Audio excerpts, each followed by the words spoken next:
Okay, hello, everyone. My name is Diamond Rivera of the Live Discussions with Diamond podcast. And today, here, I have, in my words, a GOAT.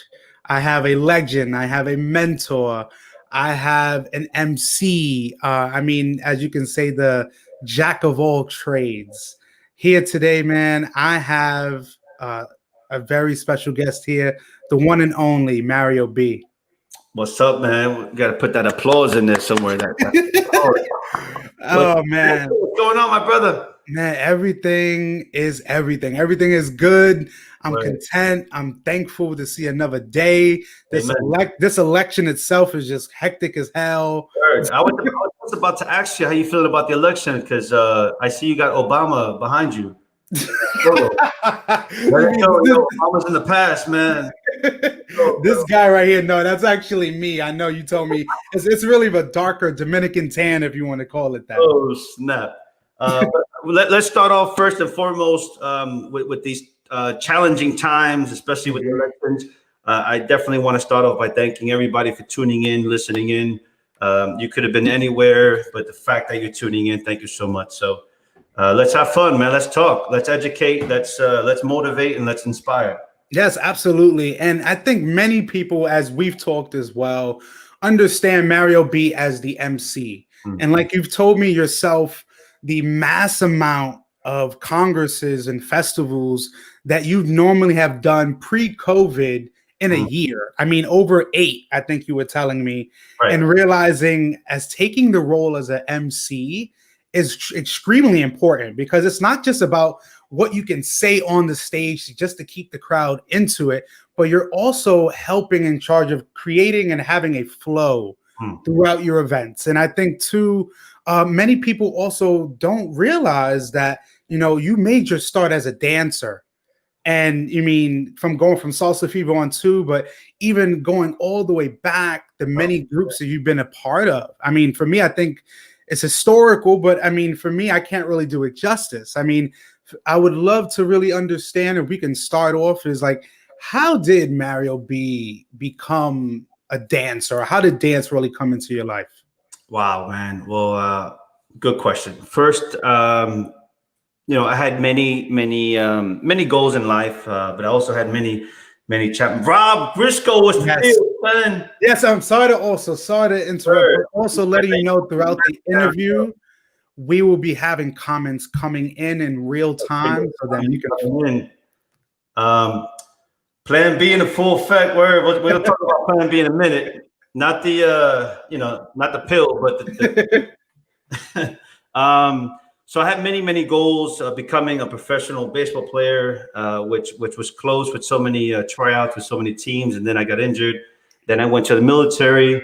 A lot of people don't even know that I went to the Marine Corps, and then I re-injured what I injured in baseball. Yeah. When I came back home, I was never a dancer. I mean, I was always surrounded by music because my father was Cuban, my mom was Puerto Rican. So you think, the best 2 influential islands in the world that create some of the best Latin music in the world, this kid has to be a dancer, right? Yeah. But I was a little ignorant growing up. I was, turn that shit down, put some boots on, but it was always around me, Chano Pozo, Mario Gonzalez, Xavier Cugat, Tito Rodriguez, Tito Puente, Machito, Richie Ray. I mean, all these cats, Bobby Cruz. And I was just always surrounded by the music, but I didn't listen to it. I was hearing it, but I wasn't listening to it. There's a major distinction there. So in 95, I had run into a longtime friend of mine, Danny Usechi, who had already been dancing and performing for Caribbean Soul at the time. And he's like, oh, come with me to this spot in Sayreville, New Jersey. It's called Club Paradise. And I'm competing in a contest and blah, blah, blah. And I'm like, man, you ain't no dancer, man. I was very close-minded and ignorant. And I was like, what dancer?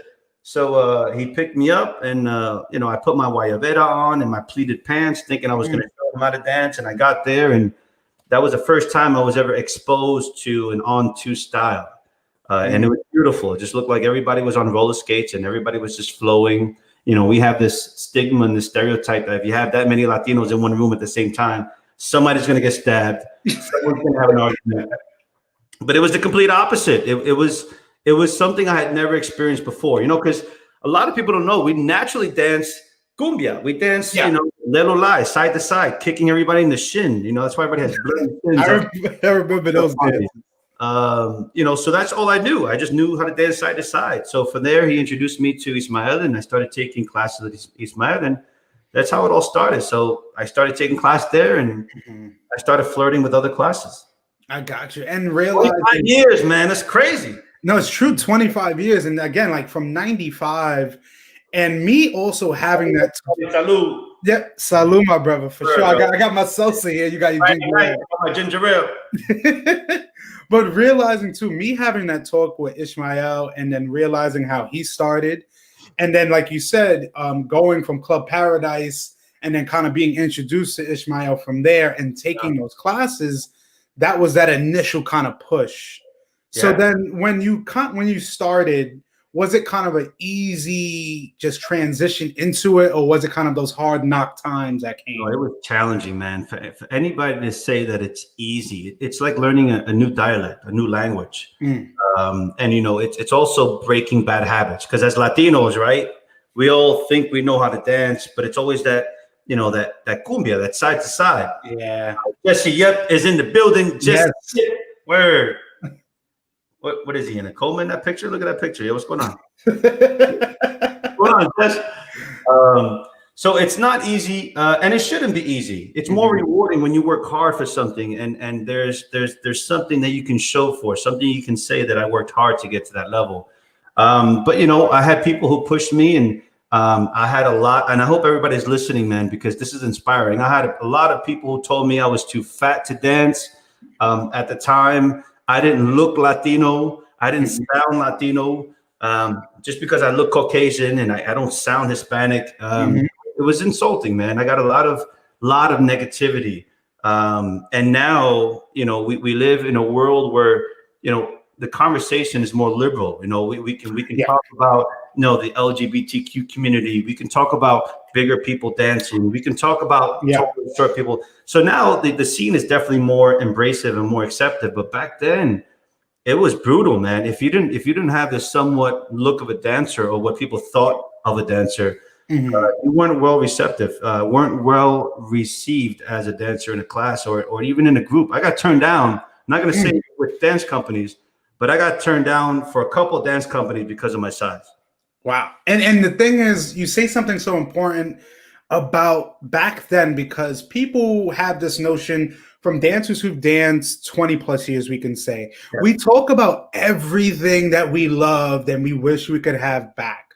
But there were also things that we didn't like because the world wasn't accepting of maybe our own flaws, or there was a perception on what a Latin dancer should look like. Correct. And it's stereotypical. Like, for example, you say the word plumber, right away, you're judging, you're creating what a plumber looks like, right? Oh, David, Arizona is in the building. Oh, yeah. And Miss Ava Apple here. Ava Apple's in the building. I love you, girl. Keep doing what you're doing. It's just we have this stereotype. We all do. I judge. Everybody judges. We have this picture of what a Broadway dancer should look like, what a painter is going to look like, what an electrician, a construction worker. It's unfortunate, but that's the world we live in. Unfortunate, but it's up to us to break those barriers. It's up to us to create that vision for people to understand there's more to this than just that picture that you're painting.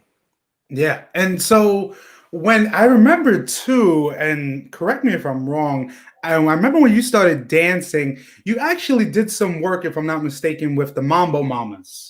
Oh, man. Yeah. Big shout out to Abby Plotkins. If she's listening, she's probably rubbing up on somebody right now. But Abby, so after Caribbean Soul, I believe it or not, I wasn't good enough for the pro team.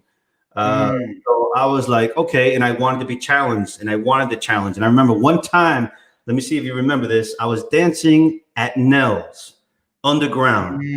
I've heard of, I mean, I wasn't old enough, but I definitely heard of Nels. Nels, if anybody's listening, Nels was on Wednesday nights. It was the Shiznizzle, and everybody who was somebody who can dance was in there. Even artists like Jose Alberto El Canario used to chill down there. Wow. Yeah. It was that kind of place, and everybody who was hardcore dancing was there dancing. And I remember I was there dancing one night, and I was actually there with Imael, and I see this overweight Caucasian lady like hawking me, and I'm getting nervous. I was like, all right, let me go on the other side of the room and dance with somebody else. And again, here's this lady behind the pillar eyeing me. So she finally comes up to me, gives me a business card, and she's like, I'm looking for my next Mambo Papa. And I'm like, oh shit, this lady's crazy. I have no idea. She wants to sleep with me. I have no idea what's going on. Liz is in the building. Oh yes, Miss Liz. Yeah. Liz remembers Nels. So finally, I don't know what's going on. And then I get back into the car. We're driving back to Jersey because Nels is in Midtown. I'm driving back to Jersey, and I tell Imael, I say, Imael, who's this lady Abby, man? She kept hawking me all night. She gave me this card, and he died laughing. he was just hysterical laughing. I'm like, why are you laughing, bro? He's like, well, that's Abby. She's world famous. She's a director of this group, but all the ladies are overweight, but they've been on a lot of shows and a lot of congresses. And I'm like, damn, okay, well, she says she wants me to be the next Mambo Papa. He's like, oh, the name of the group is the Mambo Mamas. So they were obviously looking for a guy to fill this role because the Mambo Mamas were so big, a lot of them lost weight. They couldn't do partner work. They were just so heavy. All of their routines were shines, if you remember. So they needed some guy big enough to be able to throw them around. So Ima is laughing. And then at first, I was a little disappointed because I'm thinking to myself, okay, he's telling me this. They're all obese women. They're looking for a big guy. And I'm like, shit, I'm thinking this lady wants me for my talent. Yeah. All she needs is a big guy. So, you get it, right? So it kind of like crashed my confidence in a bit. But later on, when I just couldn't get to that pro level for Caribbean Soul, I said, you know what? I got nothing to lose. And I called Abby and I said, Abby, okay, let's do this. What's in it for me? What do I need to do? She's like, well, we got to rehearse for about 6 months. It's about a 3.5-minute routine. And we need to perform for the LA Salsa Congress in 2001. And I'm like, okay, how much is this going to cost? And this and that. It's all paid for, and we pay you for performing. So, say no more. Obviously, I had to pay for costumes and everything. Yeah. But, the flight was covered, hotel was covered, and I got paid to perform. So it was a win-win. And that was my first time performing at the LA Salsa Congress. I never got a chance to perform with Caribbean Soul over there. The only time I did a routine with them, if you remember, it was the battle routine with the Heartbreak. Yep. I definitely remember that. That was the only time, but that was in 2001. So that was the first time I had performed professionally, because with Caribbean Soul, I was on the student team. So performing with Abby, that was my first professional performance in front of, 2,000 people, by the way, as well. Yeah, I mean, because like you talk about it with LA, if people don't get it, was that there was a time in the LA salsa scene specifically that when they had these dance events or congresses or festivals, whatever you would call it, they used to have it in this like white, huge tent. It was a circus tent. Yes, and it fit like almost 2,000-3,000 people. But like when you were there, that was later. First, if everybody's going to remember, it was at the Hollywood Park Casino at the racetrack. Yes. So that's and if you guys remember, if anybody's listening out there, they had the checkered floors. So that's how you knew it was at the Hollywood Park Casino. And I was telling Diamond earlier, if anybody out there remembers, you would social dance. You need some fresh air. You go outside to the back, but you would smell a lot of horse shit. All the horses were out there, and then in the lobby you had like a bunch of pimps and call girls. It was an amazing experience, but it was a memorable one. I'll tell you that much. Absolutely. And so realizing your work with Caribbean Soul, we get to becoming a Mambo Papa, and then kind of fast forwarding. And for me, even before I got to meet you personally, knowing that you had been working, then I guess you came in contact with Thomas from Santo Rico. Yeah, actually, can I help you fill in the gaps a bit? Absolutely. Yeah. So after the Mambo Mamas, then I was still working with them. I started working with Gong Sasson. Remember? Yes. Over in Side Street in the Bronx. I mean, I spent most of my dancing career in the Bronx. But after Gong Sasson, then Winsome Lee picked me up for Latin Jazz Ensemble.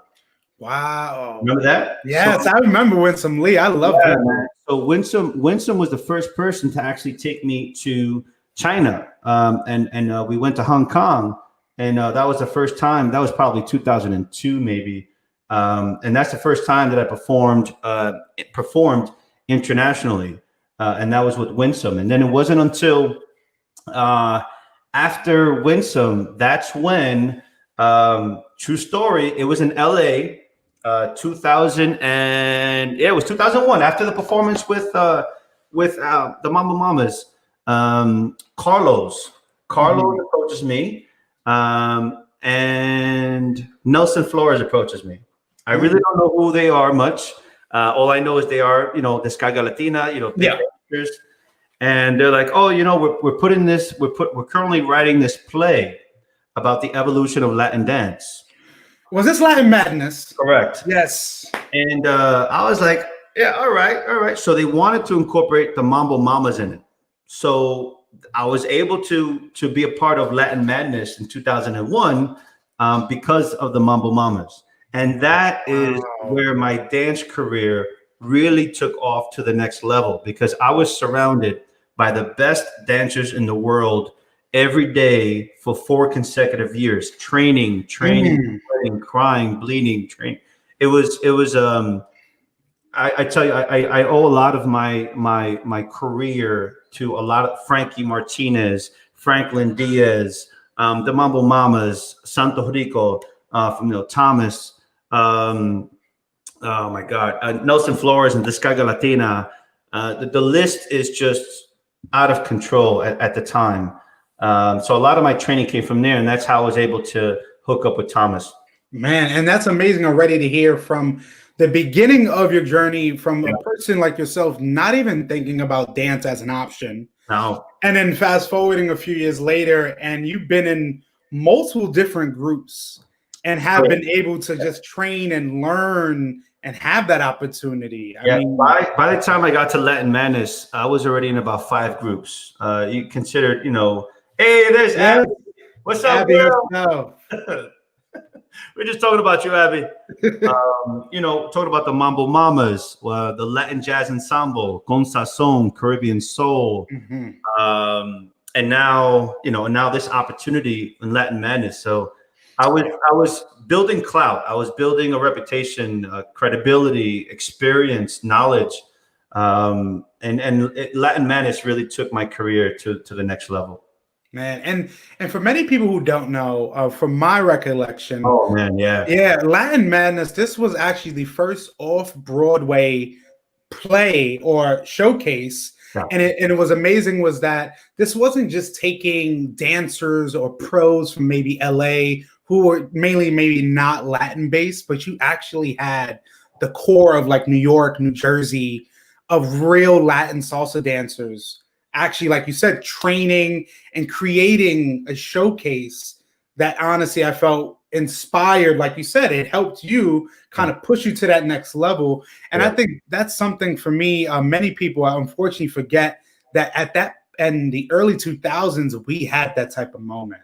Oh yeah, I mean, I was not the youngest person. I mean, I was one of the younger guys on the cast, but I was the youngest in experience. So I was just a sponge. I was learning from everybody. And you had, imagine performing on stage with Abacua, Santo Rico, Descarga Latina, Mambo Mamas. It's unheard of. I mean, I know there's amazing teams today, but at that time, that was just the caliber of teams. It was just, worldwide and on one stage. It was at the Heckscher Theater in El Barrio, in El Barrio on 105th. And Yeah, I definitely remember that place then. we sold out every show. We did, I believe, 5 shows a week. On top of that, again, working full time, teaching full time. It was a lot, but it was an amazing experience. And if I'm correct with the story, I believe that after it was written, it was supposed to be a Broadway show. And what happened was, the people that were going to buy the Broadway show had only one condition, that all of us dancers were going to be fired and they're going to hire professional Broadway dancers. Yeah. And Nelson and Carlos were like, yeah, we could do this with what we have. I think we're good enough. And sure enough, man, we sold out every show. If you guys can find it on YouTube, there's like some sporadic clips. It's called Latin Madness. It was the first ever show of its kind where they pretty much break down the evolution of Latin dance, from how it started from the bomba to the plena to the Afro-Cuban, until what it was at that time. It's just an amazing. It was just amazing way of showing each level, each year, each decade, how the dance had evolved. It was awesome. That's amazing. And like you said, going from the Skaga and then going into Santo Rico, for many people who don't know, like in the early 2000s, your Descargas, your Caribbean Souls, your Santo Ricos, at those point in the early 2000s, those were like the heavy hitting teams, especially Santo Rico. Oh my God, worldwide, man. And I think what people forget is that Santo Rico, from my research, realizing how many of the most famous male dancers, I'm talking about just right now male as well as female, but we're talking about the male dancers. I remember seeing, and this, I believe you guys, I think you were in that video. It was you, Osmad, Frankie, let me see, Victor Charisma. This was at like a church in Spanish Harlem. I think it was a performance. Ooh, I think Juan Matos was in there too. Yes. Wow. Yes. This is going way back. That was at least 20 years ago. At least 20 years ago. Wow. And it's like seeing that and realizing, of course, over the years, especially with Santo Rico, dancers have come and gone. They've been able to create their own studios, for example, Osmal. But realizing with Santo Rico, and what I remember seeing you with the gangster routine, and that routine for many people is synonymous, is an infamous routine that I think was even 10 plus years later still being performed all over the world. It still is. I mean, from probably not performed, but definitely one of the routines that's always talked about. I think if you had to go at a top 5 from the all-time performances, themed performances, Gangster has to be one of the top 5. Out of all the routines ever choreographed out there till this day, it has to be one of the top 5. So with your experience in Santo Rico, did you feel like, how long were you able to realize, like, okay, like you said, you saw your growth, you saw the evolution when you got to Santo Rico, and that, as they call it, the University of Spinning, this is more of a pro level team in a sense, like they're traveling nonstop. Oh yeah. Every weekend we were living in a suitcase, literally. I mean, from the photos I've seen from the early days, like you guys just had like a genuinely awesome experience of being kind of those, I would consider, the pioneers to allowing artists now to do what they do. Yeah. Well, I mean, let's just put it out there and give Thomas and of course, Santo Rico the credit that they deserve at the time. They invented the prep pivot. And if it wasn't for the prep pivot, everybody will be still doing the touch and go, which was Eddie and Maria style. If you remember Eddie and Maria, I'm not knocking them, FYI. So I want everybody to just be clear. We're taking one style and then modifying that and modernizing that with the prep pivot. And that enabled the women to turn on one foot, on one dime, on one number. And that revolutionized the entire dance industry, just as much as Osmal started adding a lot of aerobatics to his dancing, and that just took that new style and level of dance to another extreme level. And of course, look, Santo Rico bread. It all comes back to Santo Rico, and also Wilton. You know, we can't forget about Wilton Beltray. I mean, if Wilton's listening, man, you know, this cat is a pioneer himself. If it wasn't for Wilton, there'll be no Santo Rico. Yeah, and realizing again the key pieces with Wilton, with Thomas, but also it wouldn't be what it was, in my opinion, if it wasn't also for the collaborative effort of everyone. I mean, from the Jairas, from when Danielle was doing it, from when Maria Ramos was doing it. I mean, when Liz was there. There was really just, to me, I felt that aura, that essence, because myself being from Spanish Harlem and then knowing a school, even though it took me almost 10 plus years to go there and train, because I had that kind of feeling like I was intimidated. But for me, seeing you, it really inspired me as a kid. I mean, when I was younger, I didn't have the chance to be able to talk to you, but there was something that you talked about earlier, I think was a key piece, was your work with Gonzalez. And realizing in the Bronx that with Concession, and I remember these days, this was maybe if it was in Castle Hill or Westchester Square, around that area in the 6th train, when this was a catering hall, a party area, a studio to practice in. And what I saw, I remember going to Concession, seeing your photos, and then I started seeing people in my dance school from Starlight.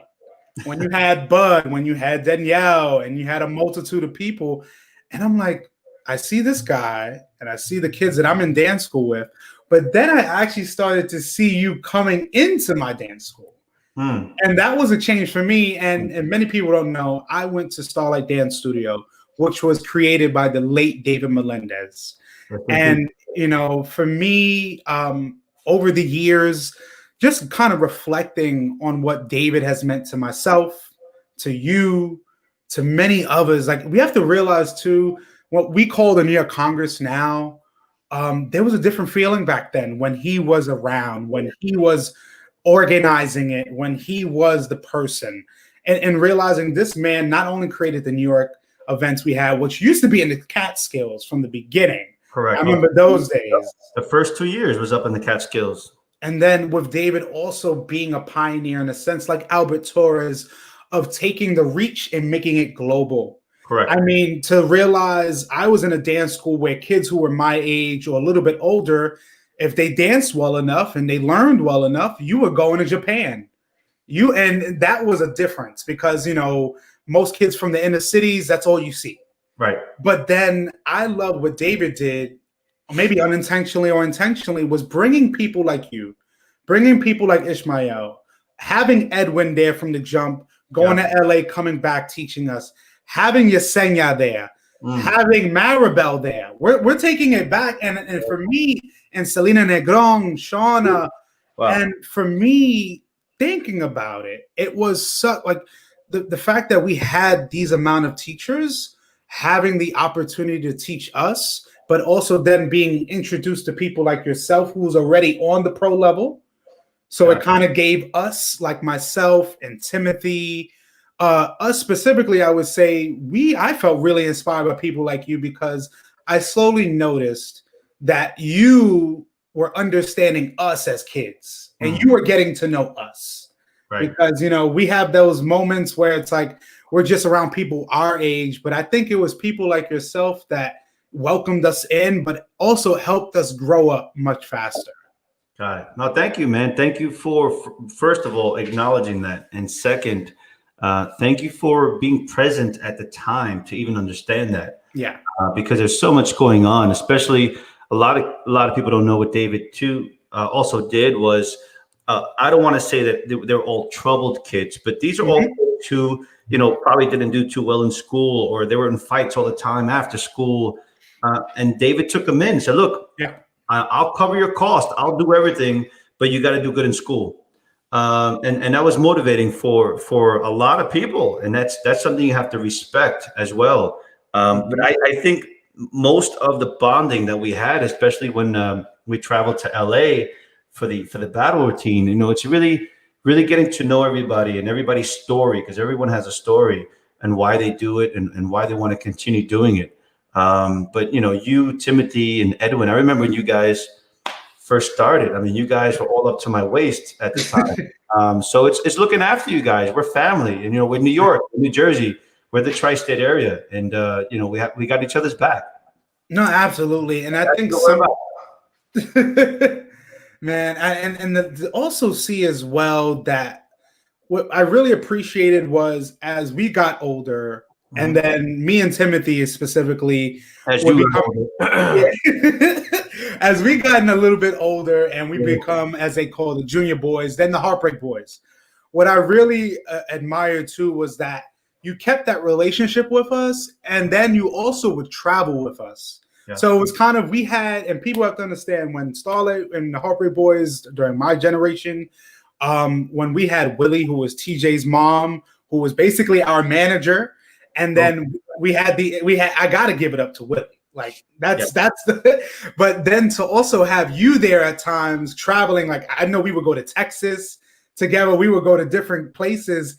And it was like, wow, we actually, there's someone that actually is taking a liking to us and actually cares about us, but is also going to be real with us. Yes. And it's going to let us know. I remember there was times when you would put us in check. And it was like, it was needed because, again, we were teenagers. Correct. And it's like when they think of the Heartbreak Boys, of this heartthrob, and we can do whatever we want. Yeah. You kind of have that boy bandish mentality, but having you there to kind of like, all right, you need to chill the fuck out. I hold you guys accountable because you guys are crazy.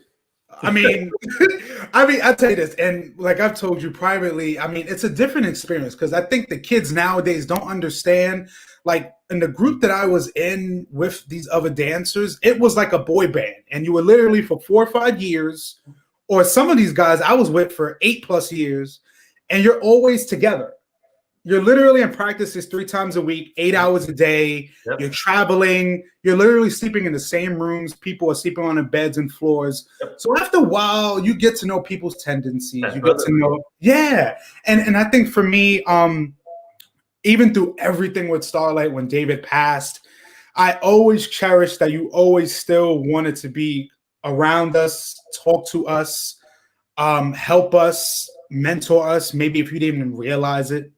No, yeah, and I remember man, it was a sad day. I was in my room, and I remember Willie called me, and she said that David was rushed to the hospital, and I'm gonna come pick you up so we can go together. Yeah. And I remember on the way from Willie coming to pick me up, that's when she gave me the phone call that they had told her that David had passed. And I remember the last time I had a deep conversation with David, and I told him, whatever happens, I'm always going to be by your side, and I'm always going to, look over, the kids. And I thought that was very important to me. And even when he passed away, I did not leave his casket side. I did not leave his side at all until they had to kick me out, literally. And then, once he was gone, it was just making sure that, I can help if I could in any way continue what he started, to make sure that you guys stood on your path and, you did what you needed to do, because eventually you guys are going to grow up anyway. But my task in hand was, okay, make sure these guys finish what David started and make sure that, we can hold them accountable to make sure that they do what they say. Absolutely, because I think, again, a person like David, making sure that we grew up as men and not just stood as boys, correct, but also realize in that type of school, in that type of environment, there are going to be a few of those students that are really going to keep dancing because, like you said, we get older, we have other priorities. Yeah, life happens, man. Yeah, and for me, I think luckily, I was one of the people I can say immediately after Starlight, after Heartbreak Boys, you turn 18 and it's time to go. I was able to then create or help and part with Fernando and George, the group Eastside Edition. Right, I remember that. Yeah, man. I mean, I still have a video from when we were in Mexico when you were spoofing us. Oh. We're going way back. You got that video? Oh, man, I got it. I found it on YouTube. Dude, I got to see that video. Absolutely, man. And to me, I bring that up because that's the thing, too. I knew you since I was a youth. And then I was only getting older and my relationship was only getting stronger. And I guess because I think you realize, okay, you're taking this serious. You really want to keep doing it. This isn't just for play. This is something you love. And for me, I always told myself, no matter if I'm dancing on the stage or if I'm behind the stage, I want to be a part of this community. Got it. And I think over the years, that's also something you've been able to do. I mean, like from your trainings with Santo Rico, fast forwarding, when did you realize that you could actually become a teacher and then also in return create your own school and academy? Wow. Man, you know, it all started when actually when I was still, I used to take class from Greg Taylor. Greg Taylor was a dancer. Smooth, right? Was it smooth? Smooth, yeah, man, very smooth. Cat from the Midwest, just smooth cat. And he used to dance for Caribbean Soul at the time, but he branched out and started teaching on his own. And when I started taking a lot of his classes, when I used to go social dancing, there always used to be a crowd surrounding me and whoever I was dancing at the time. And people always used to approach him, man, you got a card, you know, you're off the hook, whatever. For a white boy, you could dance, you know. And I'm like, I don't have a card, man. You know, so it's like that old cliche: if you build it, they will come. So eventually, I started teaching a Thursday night in Hoboken, New Jersey, for a Latin night, and it was just packed. Every time I would teach, it was packed. So I said, okay, well, this is good. So I went over to the local boys and girls club, and I started renting out one night a week, packed. Then it became twice a week, packed. 3 times a week, packed. So right there and then, I had a feeling. I knew Big Diego's in the building. What's up, Diego? So I knew I had something. I had a product. I had something. And that's when I started teaching with Brenda Ramos. You remember Brenda Ramos? Yes, I definitely remember. Yeah, man. Brenda Ramos used to dance with Santo Rico, and she used to dance with Descarga Latina. So we teamed up, and that's when I started doing my own choreographies. And Brenda was my first partner at the time. And we performed in London for the first time, and I was able to teach for the first time on my own, you know, outside from Santo Rico or anybody else. And the place was packed, and people loved it. So that was the first time I said, okay, you know, I'm on to something. I think I have a product. You know, I don't think I'm better than anybody. But I think I have a product. I think I have something that people like. And so then realizing now over your journey of becoming just a novice to now becoming kind of a leader in your community, having this space now that allows dancers to come and socialize. Yeah. Did you feel, or at that time, was there kind of that talk of the saturation of dancers, or was that kind of later on? That was later on. You know, people, for those who don't know, you know, at the time, there was only 3 congresses: Puerto Rico, New York, and LA. That's it. You know, there was nothing saturated about it. People would actually hold on to their vacation days until Puerto Rico, LA, or New York. And that was the only time we got to see our friends and you know, the people that we enjoyed dancing with. And we look forward to these 3 times a year. But later on, you know, now there's 3 congresses a month, and now there's 3 congresses a week. Now there's 3 congresses a day. So it was until it was after that it started to become more saturated. And again, realizing, especially in Jersey, there are definitely many schools that have come. But realizing, for me, my experience of going to like a Salsa Fever On2 social, I mean, it was hot. That is one thing. And I'm talking not just the atmosphere, but the actual temperature. I used to have, we're talking about back in 2001, 2. I used to have my socials at the boys club at the gym. I don't know if you ever went there. No, I think it was at the studio, though. I probably went to. Which one? Let's see. Was it the one in Hoboken or the one in Jersey City? Maybe the one in Hoboken. Yeah, that one was packed. Like the windows were sweating. The floor. it was good times, man. It was good times. But it was the only social at the time going on legitimately in Jersey. You knew all the credible dancers. Like, for example, Jesse would be there. Ismael would be there. Everybody, even oh my God, what's his name? Oh my God, he talks like this. Luis Agarra. Luis Agarra. Oh yeah. If anybody remembers Luis Agarra. Oh yeah. Oh yeah. So everybody that was a good, credible dancer or just wanted to go dance and hear some great music, that was the go-to place. Obviously, there were tons of places in New York, but in Jersey, that was the social.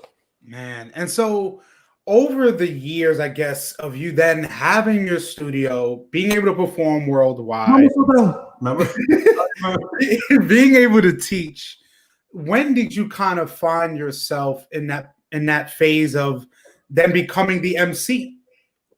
Oh man, there's so many worlds that are intertwining, but it was. Man, it had to be 2005, maybe 6. That I remember I had just finished a workshop, and I'm walking through the hotel in man, I can't remember what hotel it was. It was somewhere. And David says to me, "Oh, by the way, you're gonna host the afternoon shows." And I just looked at him like, "Wait, host what?" I got a show myself to do. I'm no MC. He's like, "I think you're funny. You'll be fine." That's how it all started. and all it was, he just wanted time to sleep more. That's all it was. He didn't think I was funny at all, man. He just needed time to sleep, or who knows what he needed time for. He's like, "No, you'll get your performance, but you got to do this first, and then you'll be fine." Man, and I think too, a memory you kind of touched on with David was, if people also have to understand, a lot of the dancers now, I think, are very spoiled in a sense that, if people don't get it, there was a point at the New York Congress when a showcase at night was at midnight. Oh yeah. And I still remember I was maybe 10, 12 years old, sleeping in the back, waking up to drink Red Bulls, just to keep waiting until we went on stage. And that's the way in LA. I mean, I don't know if LA hasn't had a Congress in about 2 years now, but I remember LA had 2 sets. You could perform in the first set, and if you're closing in the second set, you could perform like at 2 a.m, literally. So those are rough times, man, but memorable. If not, we wouldn't be talking about it. Yeah, man. And for me, realizing, I guess, over the years, realizing that you've been able to, in a sense, reinvent yourself. You've been able to always find yourself in the mix. So, from over the years, even before we even get to the present day, what are some of the greatest memories of like festivals and congresses that you've been to? Oh man, LA has to be up there. Like we were discussing earlier, I remember, and to me, this was like, I felt like I was in the movie. Oh my God, I'm drawing a blank right now. With the Jets and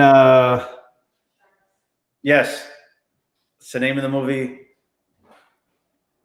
West Side Story. There you go. Jets and the Sharks. Yes, Jets and the Sharks. I felt like I was literally in the movie West Side Story, because I remember in LA,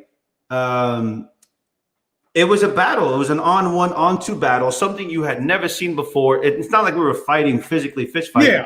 We were dancing, battling. And I remember, we all grabbed, and I remember Thomas like, grab the on-1 girl. So we literally grabbed all the girls from Los Rumberos. We grabbed all the girls from Salsa Brava, and a lot of the LA girls, and we forced them to dance on 2. And then, Johnny Vasquez and all of them cats, they started grabbing all the on 2 girls. And then we just started, battling everybody. And then we would just battle with shines and stuff. Those were definitely memorable times. And then one time that stood out to me, that was very emotional, and I don't think a lot of people know about this. I think it was 2005 or six. It was in Milan, Italy, where I was with Santo Rico at the time. We just arrived there, tired. We had the late flight. We just got to the lobby of the hotel. We're all at the front desk. You know, we just put our bags down and we're getting our keys and we're getting ready to settle in. And we get our keys, we turn around, and all of our bags are gone. Oh, dude, somebody stole all of our luggage and costumes. Everything. Yes. So we had 2 shows to do. We had workshops to do. And I'll never forget, we performed Gangster with just jeans and shirts. And the standing ovation must have been 15 minutes long, bro. It was crazy when I tell you. Yeah, that was definitely a deep, memorable time. Definitely. Yeah, no, I mean, like that really under pressure moment, and it's not like you did it to yourself, but to actually have all your luggage and your costumes is gone, and you kind of have to, again, the show must go on. Has to, and Thomas was like that. Look, I don't give a shit if you have no underwears. I don't care if you're out there bare balling it. You're gonna perform. It is what it is, and that was, a lot of people can hate Thomas for what. Hey, Willie's on. Let me find out. Willie. But I respect Thomas because he made you realize that there was more than what you had. There was always more. You always had more. Just keep going, and that was a memorable time. It's time, and also my times. I can't forget about Ivana. I'm sure Ivana's out there. Yeah. Me and Ivana were like the Bonnie and Clyde of performing at the time, and we were that couple that represented the East Coast, and we were everywhere. So can't forget that. That was memorable times as well. Absolutely. And now it kind of helps me transition into a point where I have a segment called The Randoms, which is about 10. Are we almost done, bro? That's it? No, we're not almost done. We're getting there. This is just, again, a part 1 to a much larger. Let's do this. But yeah, it's about 10 questions, helps us learn a little bit more about you, but at a faster. Oh, what kind of ice cream like? Oh no, that wasn't one of the questions. But let me know when you are ready. I'm ready. Is this one of those fire ones? You got to answer real quick. Yes. Oh shit. Okay. All right. Favorite food. Shit. Chinese food. Okay. Next one is favorite follow.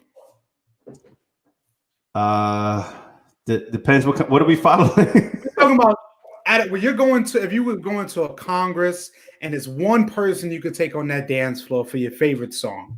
Oh man. I know. Man. I just don't remember her damn name. Or maybe one of the follows that you would love to.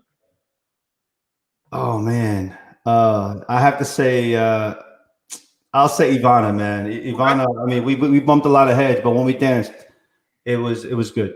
Okay.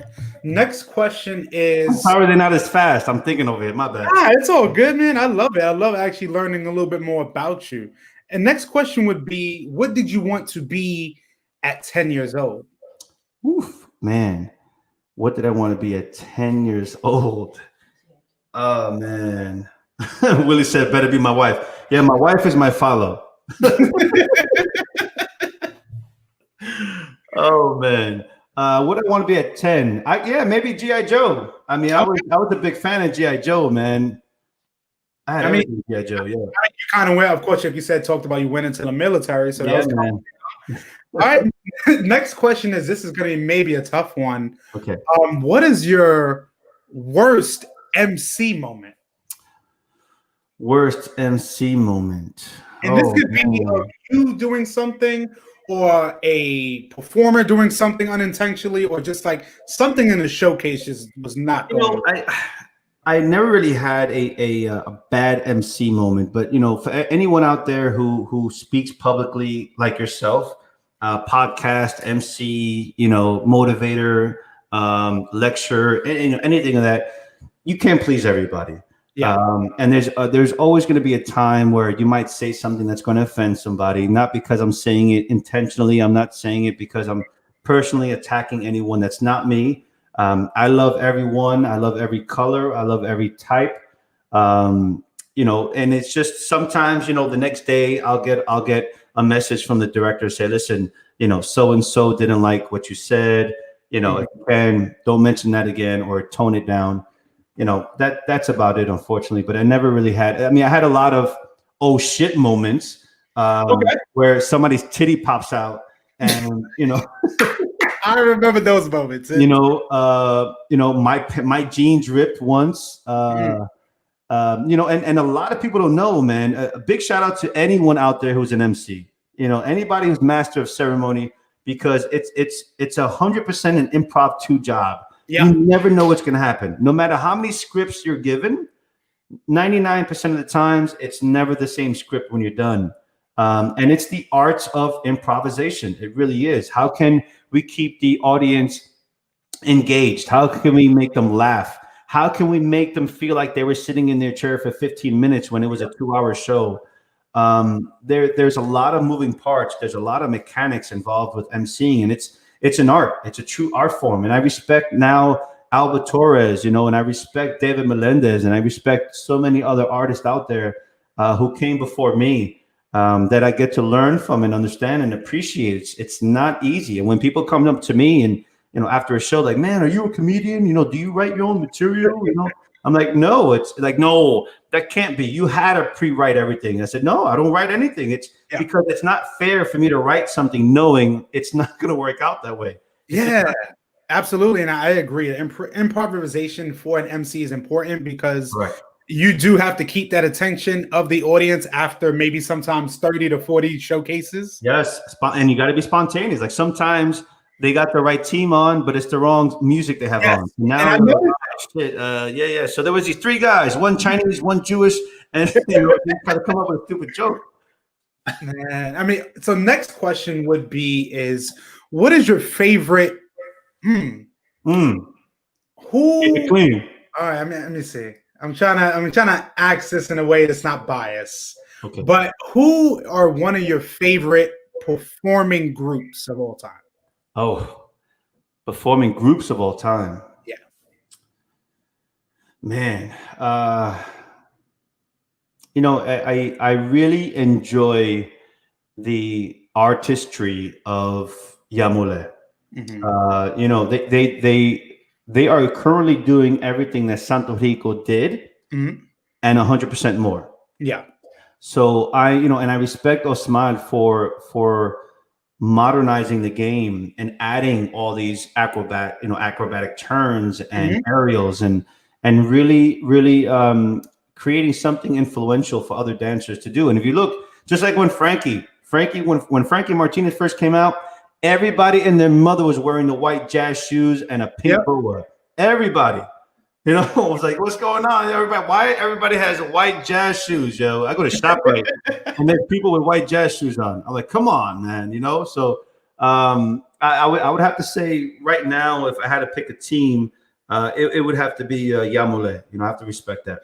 Awesome. I definitely give a shout out to Yamule, who's still doing it now. And that's why, that's why. I mean, again, Descarga Latina at the time was just, again, legendary. Abacua, at the time, legendary. Santo Rico. Even for people, first of all, can we rewind a little bit? Yes. All right, let's rewind a little bit. How many people remember Eddie Torres and the Jammers? When Eddie Torres used to end every Congress with a 15-minute routine. I don't know if anybody even knows about this. First, you would have a girl shine routine, then you'll have a guy shine routine, then you'll have partner work, then you'll have break dancers come out, then you'll have hustle dancers come out. Yo, that shit was crazy. And then at the end of the show, it would all the dancers would come back out as like one big jamboree, and then Eddie and Maria would dance in the sense. Oh snap, yo! Yep. Hurricane is in the building. Yes, Hurricane is in the building. Jeff himself. Jeff, I love you, my brother. Even Jeff says he has videos. Oh snap! Let me find out, Jeff. Man. Where? Next, shout out to Huracan. Absolutely, and Huracan. Big shout out. But yeah, man, for them cats that don't know, I mean, Eddie used to come out and nobody had never seen that before. He was utilizing all forms of dance, hustle, break dancing, shines, partner work. It was crazy, man. That's what diverse looks like. I appreciate that for sure. Yeah, man. But like Jeff said, I'm sure it's on YouTube somewhere. Because I know Eddie has been posting and uploading a lot of his old school videos. Yeah. But man, and you know what? I'm gonna take this back a little bit. It just occurred to me. One of my all-time favorite routines is Monty by Eddie Torres. Yes, I remember that routine was 20 years ahead of its time. Really? Oh, look at Jeff. Jeff's like, tell him about the Baranga routine.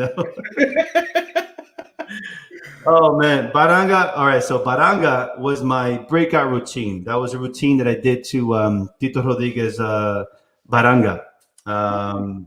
Yeah, man, it was a great routine, and I remember we performed it in Madison Square Garden, and I remember Jeff's like, I always want to do that routine with you, man. So let me know, yo. We get it done.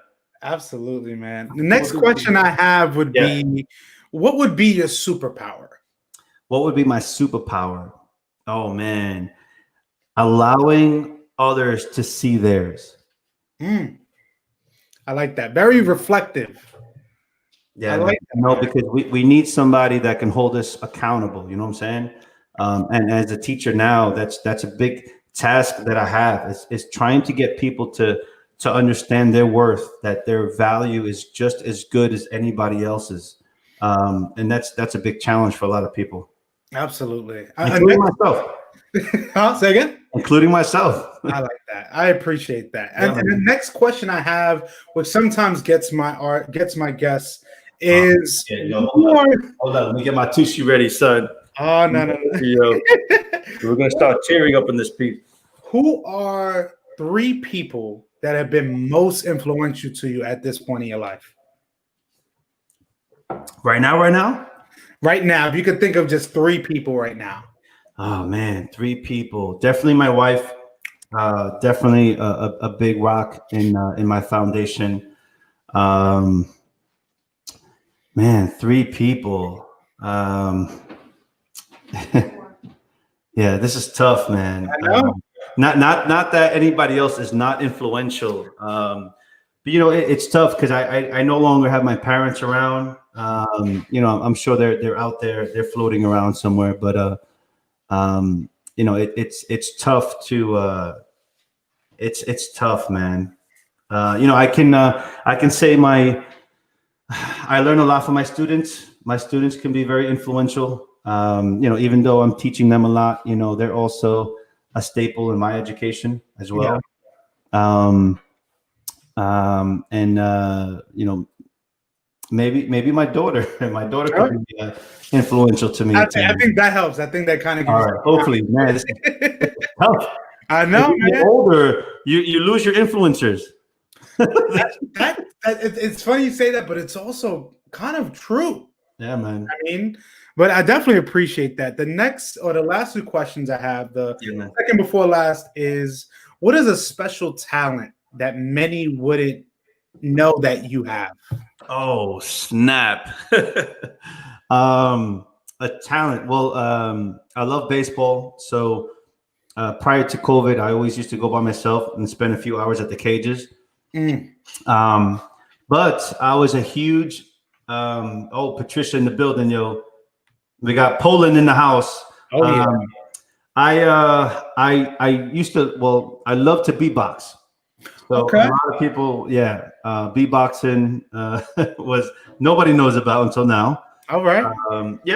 That's about it, man. Oh, right. I'm a sports memorabilia collector. I love sports memorabilia. So, I like to sing as well. Okay. I'm a fabulous shower singer. Oh man, them vocals. Oh, you don't even know.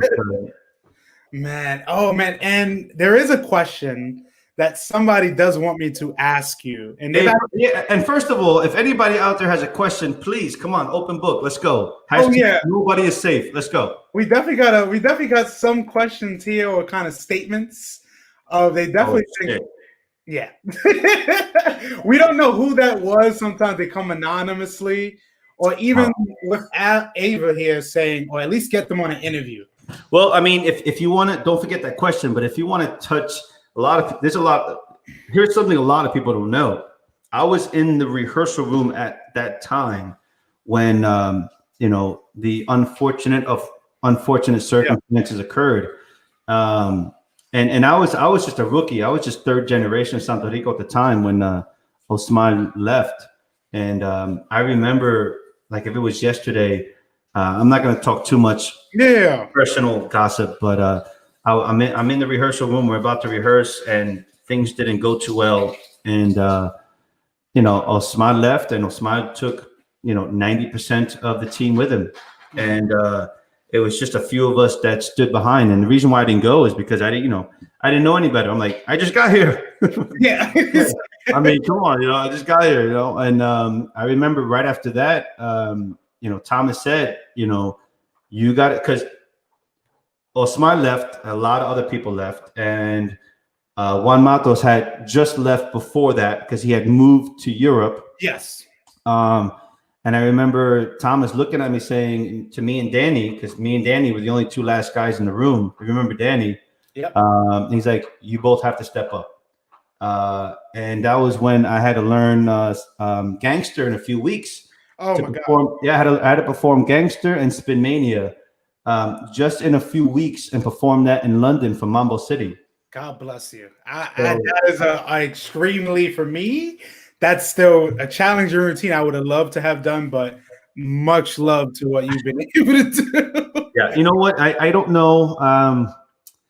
It's a touchy subject. I would love to have them. I agree with Ava and whoever the anonymous person is. I would love to have them both in the same room and have them hug and make up again. But there's just too much history there. There's just somebody has to take one for the team. Yeah. And they're as much as I love and respect them both, and I love them like brothers, and I know them like family. They're just too headstrong for one of them to take one for the team. So if it happens, let me know, because I want to be there. I definitely want to be there, but it'll be interesting. Absolutely. I mean, that's definitely like somebody asked the question. We definitely had to see where you were going with it. And again, like you said, it can be a touchy subject, but for me, having a relationship with both of them in some capacity, right? I love both men. They've been so influential, innovative. Yeah, I mean, I'm blessed. I'm blessed and extremely grateful. I don't think anybody's lucky. I think everybody is in a position they're at because they chose to be in that position. And doors open, and whatever you do is an accent of that door opening. So I'm very grateful and humbled to be able to work with both of them. But I'll tell you one thing: if they would ever regroup, if they were to ever join hands again and perform together, it'll be out of control. Oh yeah, it'll be out of control. Oh yeah, it would be legendary in a sense. Like, it's something that you would probably never see again. Even if it was a one and done, that's something for me I would love to see. Or even just like at one point having most of you guys together, just even for a photo, just to have that memory, I think it's really special. And the last question I have is, and this one definitely gets to people too, they always just go far with it, is if you were on an island, what are 3 things that you would have to have with you? Oh man. Well, it can be electronics, because there's no, unless there's a wall outlet somewhere. Yeah. Unless I bring my solar powered iPhone, that hasn't come out yet. But 3 things I have to have with me. There is a book. It's called Salsiology. I would bring that book with me. Salsology. My second thing I would bring with me is an instrument, to keep me engaged, maybe a pair of congas or something. And I would have to bring my wife, of course. And then that's so funny you say that, because then Ava says, oh man. We got my boy Nicholas Messina in that. Oh, big Nick. Nick is in the building. First of all, best socials ever. Yes. Who's never been to Stepping Out Studios, man. Come on, man. Honestly, Toda la noche in the building. Yes, Toda la Noche, me as well, being a media person for that group. I hands down love Toda la Noche. In terms of like, we're talking about straight salsa, not a social that dedicates everything to everyone. When it's like, I love that Toda la Noche when people ask, oh, are you going to play bachata? No. Oh, man. Are you going to play merengue? No. Yeah. I love when people from out of the country, they come into a social, very heavy mambo, salsa dura dominant social and ask for a bachata or a merengue. But yeah, it's interesting. But big shout out to Nick for remembering that my favorite rum is Zacapa from Guatemala. So, I would probably sneak that rum in my wife's pocket if I had to bring that to the island. Definitely. By the way, anybody who wants to train a dog, hook up with Nick. Yes. Nick is an amazing dog trainer. That's how I got to meet my wife. So make sure you bring your dogs over to Nick. Yeah, definitely. I'm proud. Yeah, not gonna lie too. Not gonna lie, especially with Nicholas and Rudy and that collective. When you're talking about Toda la Noche in specific, yeah. We're talking, like you said, salsa dura, just like a real full-out mambo, and also the atmosphere, because, like you said, it brings in dancers from all over Europe. Yeah, it's inspiring. Yeah, people go there just to watch, just to see just amazing dancers. I mean, cats from Italy be going there, from Spain, from London, all over the place, even Mexico and Honduras and Peru, and it's just amazing, man. It's amazing. Absolutely. And, again, much love to Nick and the Toda la Noche crew. I can't wait in the future when we can really get back together when things are much safer. But now it helps me transition into, I guess, understanding in totality from everything you've been able to accomplish. Yeah. All the experiences, all the congresses, events, socials, what have you. What can you say have been the pros and the cons to how the scene has evolved over the past 20 years? Oh, man. I mean, I want to start off by saying, you always need change. Things evolve. Things will definitely modernize. And there will always be a transition of something. Cars have evolved. The way architects build have evolved, and dancers are no different. The only thing is, as an old school dancer, and I consider myself old school, you get comfortable and you get fixed to those old school ways. Just like my parents would hear my music and say, that's not music. Yep. You know what I mean? And now I'm listening to the music of today and I'm like, that's not music, So it's just an evolution of what works for you at the time. But the only thing that I can really say that I really respect more of, and first and foremost, we've got some really phenomenal, amazing dancers today, by the way. Yeah. I mean, these dancers are doing shit that I would be catching cramps and losing ribs if I would have tried, many, many years ago. But the one thing that I can really hold on to, and I think a lot of people listening and watching, like my old school cats out there can also agree on, is the authenticity of the social dancing is almost becoming extinct. We have today a saturation of, I want to perform first. And it's unfortunate because back then it was all about student first, badass, amazing social dancer second, and then performing was the bonus. Yeah. Nowadays it's almost ass backwards. Oh, your basic? If you give me $300, I'll get you this costume from Party City, and I'll get you on stage. Oh my God. And we're gonna perform.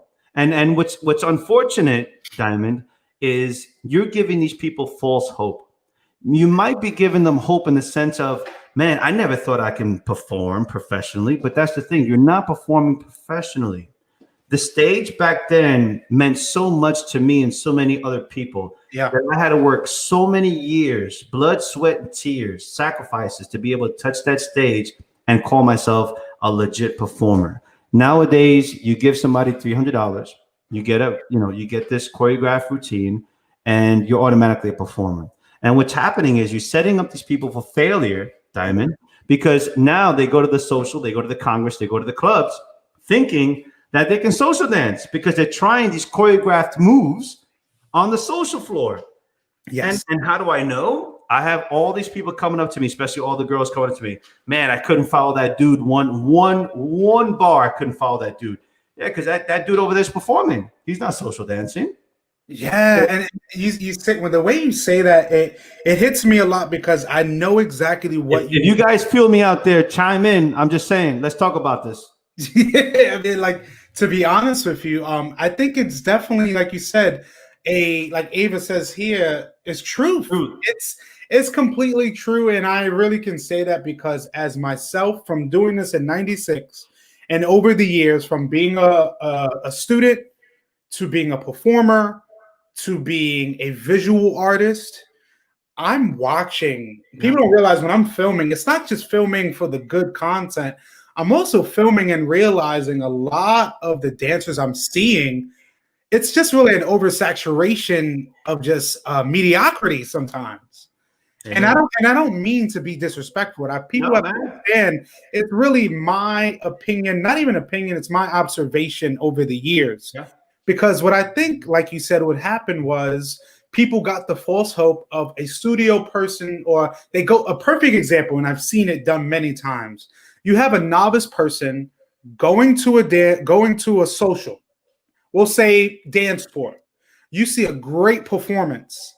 You talk to that group. They say, "Hey, we're gonna give you a deal. Come to the studio, take a few classes, and you'll be performing in no time." Once you said that, I think that was one of the mistakes. And the thing is shout out to Ray. Absolutely. And the funny thing is, the questions we had earlier, anonymously, it was really him. So it just, for some reason, it never picked it up. That's all right. But, for me, I really agree because performing for so many years, and I remember when Congresses maybe had 10 to 20 shows.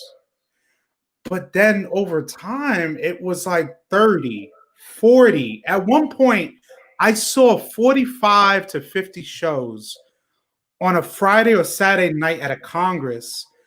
And I was like, man, that's a lot. Like, I appreciate these artists coming on, but I also started to also listen to you, and I was watching you, and I could tell, and from my opinion, that you were like, there's a lot. I remember you would make jokes about, there's a lot of shows here. But I think also we realized that there was a point when you had to really train to be what you consider a professional. Because I think people take the word professional and don't get it, is that you actually have to get paid for the work you do. It's not just about going on the stage 4 or 5 times a year. Dude, I can't tell you how many times I paid my dues, man. When I tell you I paid my dues, crying, sweating, money, fighting, everything that I had to do to earn the right to become that performer, that professional artist. I remember rehearsing a routine for years, maybe a good year before we would even touch the stage. Yeah, at least a good year of train before we would ever touch the stage. And people forget dance is a physical form of self-expression. Yeah. It's an improv too.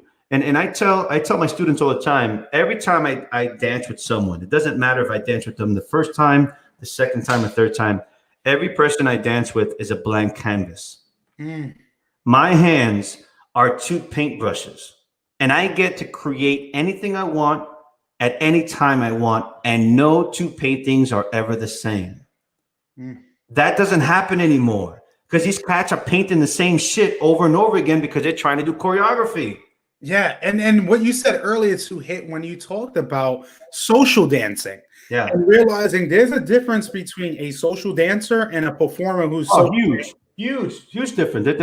You can't compare. There's a dramatic distinction between a social dancer and a performer, man. Huge difference. And a lot of people become egotistic. They're like, "Oh, I'm a performer now. I'm the shit." but you can't follow a fucking inside turn. You can't do a copa correctly, or you can't do a hammerlock, or it drives me crazy, and people get hurt.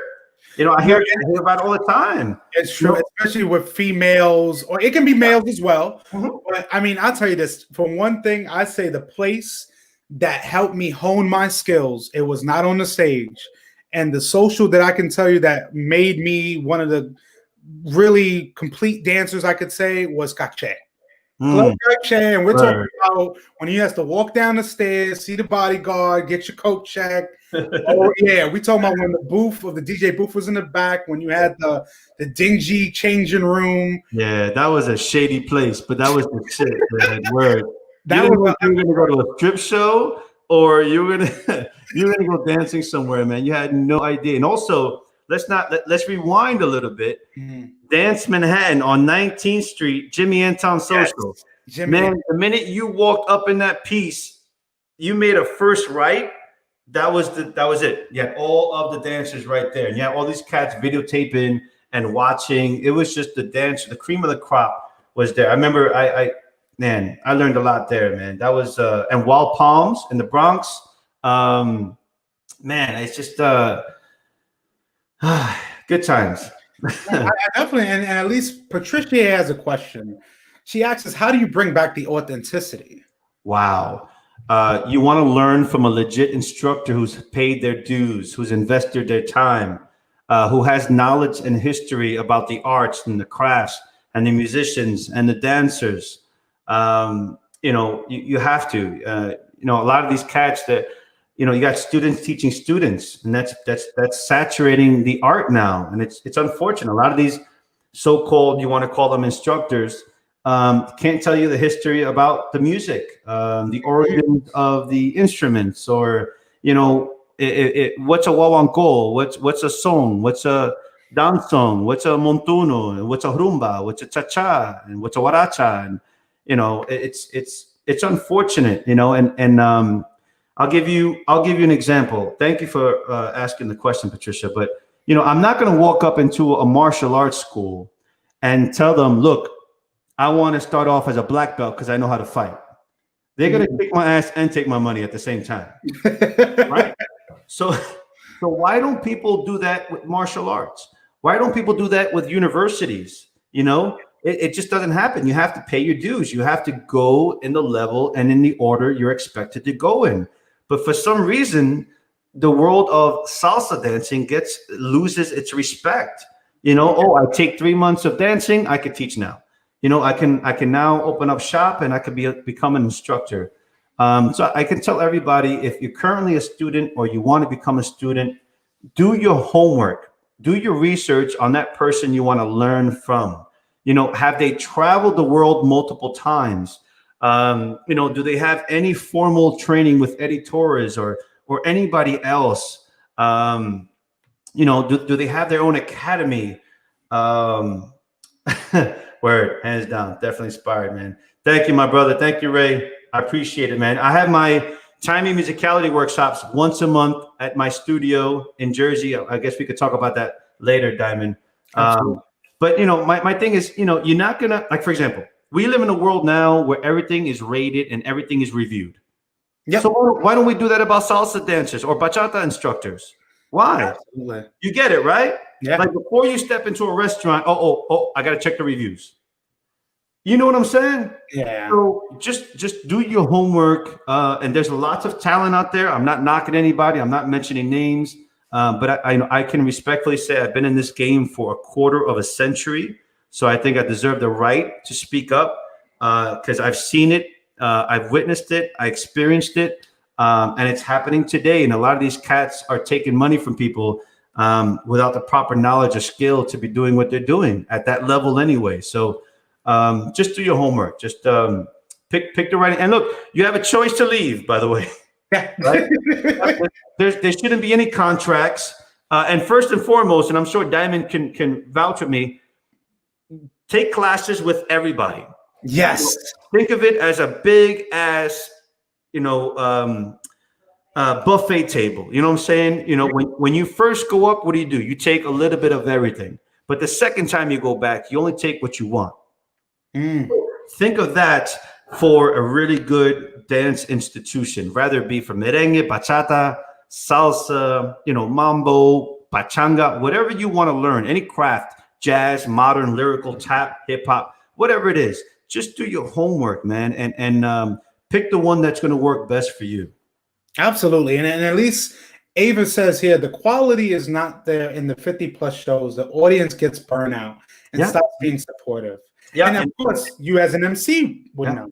I see it, and it's unfortunate. And so it's a money game now. It's about how many routines can I fit in, because now they're paying me.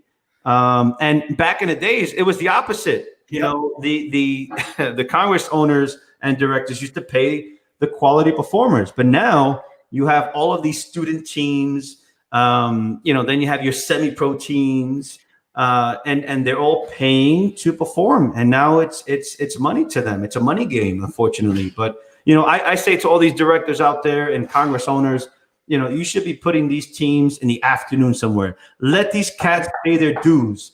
If it's a student team, they should not be performing on a Friday or Saturday night or Sunday night. No, let them pay. You know what? Put their asses during breakfast. While people are eating brunch in the lobby, have these cats perform. You know what I'm saying? I performed on brick outside in the park, on dirt. I performed on concrete, on marble, on wood, sand. Like, I performed everywhere, indoors, outdoors. I've even performed once, I'll never forget this, with Santo Rico in an empty pool on a slant, bro. You want to talk about ghetto? I performed only in New York, bro. I performed everywhere. So, let these people, you want them to pay? Good, take their money. If they're willing to give you the money, take their money. But let them pay their dues. Let them perform during brunch or some shit happy hour, but they have to pay their dues. No, it's true. And what you said is so important, because also myself, being a visual artist now and working closely with the promoters, I think there are a lot of the promoters of yesterday are not the promoters of today. No. Realizing too, with the rent of the space increasing over the years, I think what a lot of promoters have done, and like you said, they've allowed teams to just bring everyone, and it's not really about quality. It's really more about quantity. And realizing now, I've many socials and events that I've been to, I would say more congresses that I've been to, that, sometimes, again, I can definitely get that burnout. I appreciate everyone that goes on stage. But again, I think on a Saturday night or Friday night or Sunday night, that really should be reserved for those dancers, not who just put in the work, but the ones that really have put their name out there and have worked hard to get that name. And it's not just because, they had a great show here. No, like you said, it took you a year just to perform. You have people that are going in, they're promised in 3 months, less than 6 months, you're performing. You're performing at the New York Congress on a Saturday night. And don't get me wrong, I love New York. I love all these congresses. But there have been people that I'm saying, I'm on stage and I'm like, do they love what they're doing? Or are they just doing it, just because I got to be there on a Saturday night? Correct. Man, let me tell you, I remember we must have performed one routine about a dozen times in these random places just to build exposure and stage experience and confidence before we ever took it to a Congress or a festival. Yes. That's how it was. You couldn't complain if you were in a strip bar. You couldn't complain if you were in somebody's dirty ass basement. You had to perform, and that was part of your experience. And let's not forget, by the way, that a lot of the dancers today, and this is my claim, are YouTube dancers. We didn't have YouTube back then to study. Yep. We didn't have Google researches to study back then. We were architects, man. We had to go out there and physically apply the supply and demand, the action and the reaction, the cause and effect. That was the only way we got better. Nowadays, a lot of these cats want to learn from YouTube videos, they'll do some Google researching, or these cats, and there's some slick people out there, they'll buy a Congress pass and only show up at the tail end of each workshop to record. I'm telling you, man. Yeah, I see it. I see it. I'm running these congresses. I see it. These cats go in there, record. They go to the next one, record. Yeah, it's crazy, man. And they're not applying. It's repetition, right? You have to physically apply repetition. And nowadays, it's just a lot of viewers trying to learn via TV, via YouTube, via internet. And that's not a way to build a craft. It's just not. You have to physically apply the work. Yeah, definitely. And I would say, at least before I even transition to the next, is something I can really say throughout all of my years of dancing, going to shows, going to events, and watching dancers was, like you said earlier, you had people like Thomas and Osman and Victor and Franklin and Frankie. And what I think happened too was these same dancers that love these artists that maybe would train with them, like you said, they stuck with that artist. So when they kind of ventured out, that's all they knew. So then when you started to, in a sense, become a performing group, then people started saying, this was a big issue, was I started seeing different companies looking like exactly the same company I just saw. Oh, man. Let me tell you. Listen, if Yvonne is listening, she can vouch. There's a routine we did. It was after Baranga. It was probably Dance Mania. We were in the I'm not sure if it was the Miami Salsa Congress or the Orlando Salsa Congress, and we're watching this company do 75% of the routine that I choreographed. And I'm just like, wow. Like, Bring It On, like the movie. Yeah, Bring It On. I'm like, I hope this dude, at least at the end of the show, gives me credit. You know what I'm saying?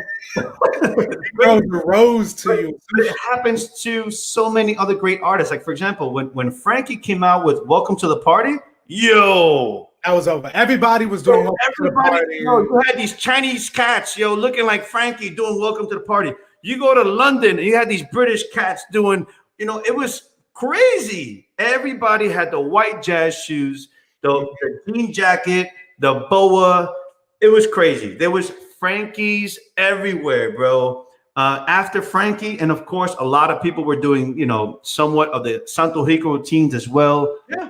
Afterwards, same thing with Yamule. Yeah. I mean, once Yamule, broke through, because a lot of people don't know. If you look at the very, maybe first 2-3 Yamule routines, I don't know what that face is for, but if you look at the first few Yamule routines, they weren't really that dynamic. They were very danceable routines, but they weren't those acrobatic routines. But once they started doing all of that, every routine out, I can't say every, that's a bad claim. A lot of the groups out there just look like Yamule. So a lot of these cats, it's great to be an influencer, but it's also better to have your own character. You know what I'm saying? And it's nice. Yeah, great. I mean, look like Mario B, look like Thomas, look like Osman, look like Vitico, look like, Jeff from Huracan. Oh, yeah, Monty as well. Absolutely. Absolutely. Yeah. So, my thing is to everybody, be the one to inspire, but also be the one to be creative. And please don't forget, there's nothing wrong with giving people credit, and I think that's a hard pill for a lot of people to swallow. You're more respected if you give others credit. And a lot of people hold on to that shit for some reason, man. Just respect. Look, I wouldn't be here if it wasn't for, Caribbean Soul, Abby from the Mambo Mamas, Descarga Latina, Frankie, Franklin, Thomas from Santo Rico, Winsome Lee. These are all influencers for me, David Melendez. You have to give all these people credit. None of these moves that we do today are ours. They're just not. They're not. Even Eddie Torres says it. Eddie Torres, a lot of people, I just, we could talk about this a little bit later too, but I just released my interview with Eddie, my part 2 interview with Eddie today. And even Eddie says it. Eddie didn't invent the On2. You know what I mean? June Liberta did. And June Liberta was a big influence to Eddie. And to this day, Eddie mentions June Liberta, and you got to respect that. If it wasn't for this woman, we wouldn't be dancing on two probably. So nothing that we do today, none of us, West Coast, East Coast, it doesn't matter where we're coming from. It's very rare that someone actually invents something new. So a lot of these cats who think they're the shit and their ass don't stink because they're doing this crazy ass turn pattern. It's been done multiple times. Been there and done that, man. Just give credit to other people. Absolutely. And I think at least before I really kind of transition into understanding your present, this was something that I've always thought about. Don't tell many people. But I'm willing to tell you here. You're feasting. No, they actually don't. But I think honestly, a game changer in a good and bad way was the Colombians. Oof. And the reason I'm saying this is because what the Colombians did, this was probably around late 2000s. I started seeing them like Connecticut Salsa Fest. This is where and then the competitions aspect. But what I mean by it all started at the Connecticut Salsa Festival. Exactly. And with Grupo Meleo. Yep. And also the one from Jersey. My God. Yes. Good. And what I mean by good and bad was you had with Colombian salsa, they had their presence, their audience. And when they came into the quote unquote Latin dancing, which it all intertwines, I think for some people it was a complete shock. And what I mean was people saw them and said, and I've seen this. I personally have seen this. I've seen a Colombian team perform, and I'm seeing somebody watching it, but it's like they're studying it. And the thing is, then I'm like, I see them weeks later, and they're performing a routine with all these acrobats. And I was like, wait, I'm slowly starting to see multiple teams trying to recreate this Colombian feel, but not realizing there's a difference between paying homage and strictly copying what you saw got the standing O. But the difference was these people were training to do this. Yeah. You were just learning it. And then you feel because, oh my God, I saw this got a standing O. I saw this got a standing O. Let me replicate that. Yeah. I'm happy you mentioned that, man, because first and foremost, let's give a shout out to all the Colombians out there, man, because them cats love salsa. They be repping salsa, and they're playing salsa in Colombia like it's going out of style. But they are definitely innovators because first of all, it's nothing new. I mean, their Cali style has been around for a minute. They just put it on to a commercial stage for the first time and just blew everybody away. And I remember because I was hosting the Connecticut Salsa Festival, and I can actually see people and hear people start laughing because did you ever see the episode with Tom and Jerry? He's in that zoot suit and his feet moving like that. Yeah, that's exactly what it looked like. And everybody was just like, what the fuck am I looking at right now? Like this was like some other unworldly shit. So I knew right away, and I was next to Luis Lopez, the donor, and I said, this is going to be crazy one day. Watch. And sooner or later, next year, the following year, it was just Colombia mania, bro. And these cats, let me tell you, because I'm running tech rehearsal. These kids put their lives on the line, and they don't even have insurance because they be flipping, throwing. I've seen multiple times these girls just landing on their heads, bro. Oh my God. Yeah, man. We're talking about Connecticut Salsa Fest. Yes. 2009. You remember that one? I remember when she dropped and she fell like this, and everybody said, "Oh." I remember that. And then she got up. Yeah. And everybody just went, started going crazy and just started throwing shoes and shit. You know what? Props to the Colombians, man, because they definitely opened up a new door for a lot of people to say, look, we can do that. Okay, boom. But like you said, they were stripped of what they were doing without giving them the acknowledgments, and that happens to a lot of people. It's as well. true because again, I just say with the Colombians, they innovated because now in your competitions you have a cabaret division. Yes. I mean, to really create almost a new division unintentionally. Yeah. Did you talk to Jeff about this? Say again? Did you talk to Jeff about this yet? No, I didn't. But also I have in the works that I'm gonna have Jeff and some other guests. We're gonna do a nice panel. Okay. Some crazy stories and absolutely. Well, if you need me around, let me know. But Jeff shared some very, very interesting, good stories with me. So make sure he shares with you. No, definitely, absolutely. And now I loved and Lou says here, she said she bounced. Oh, yes, I remember what she's talking about because the guy, oh, he did bounce. Yeah, that's right. When the guy, love her, Mr. Girl. I remember that, man. It was he threw up in the air and she didn't land where she was supposed to. And, it actually happened right on the end of the music, so it was like perfect. But everybody else kind of knew, like, is her back okay? Wait, oh my God. She must have went up at least 10 feet. And Luz just says that was Joanna from Cali Salsa Pa Mundo. Oh, it was Cali Salsa Pa Mundo. That's right. Woo. Wow. Thank you, Luz. So now, Mario, I really want to understand then. We kind of now fast forwarding and seeing the trajectory of your brand. Yeah. Because we're realizing, again, being a studio owner, and then also transitioning into being an MC and the public speaker and a face of many of the congresses and events that you're a part of. Yeah. So really over the years, and before we even get into COVID, what were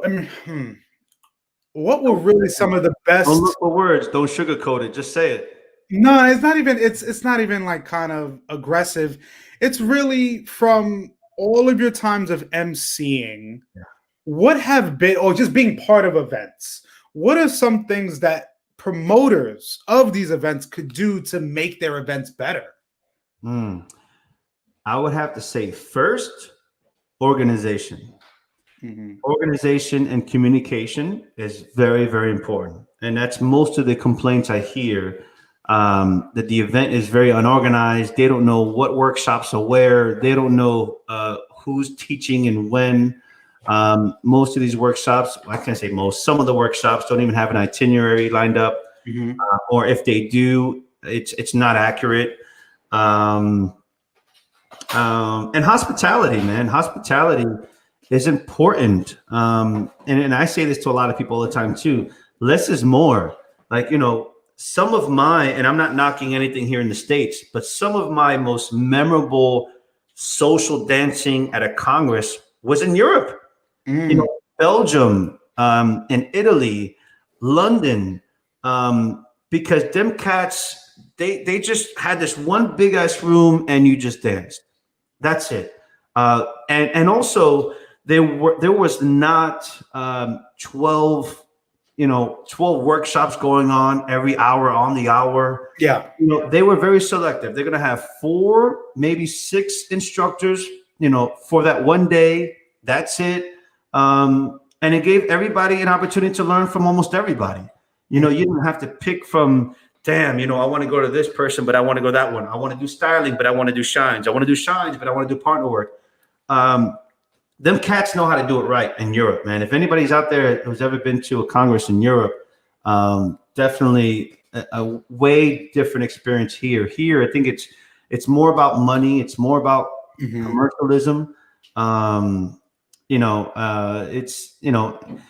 also, if I may, get the music right. Don't hire some bullshit DJ who just wants to play because he knows the promoters, he knows the directors, or he's playing for free. Let's hold up some integrity behind the music, because without the music, there's no dancers. Yes. You know what I'm saying? I don't care if there's a hole in the wall. I don't care if the floor is cracked. You give me a good DJ that knows his stuff, you're gonna keep people on the dance floor, man.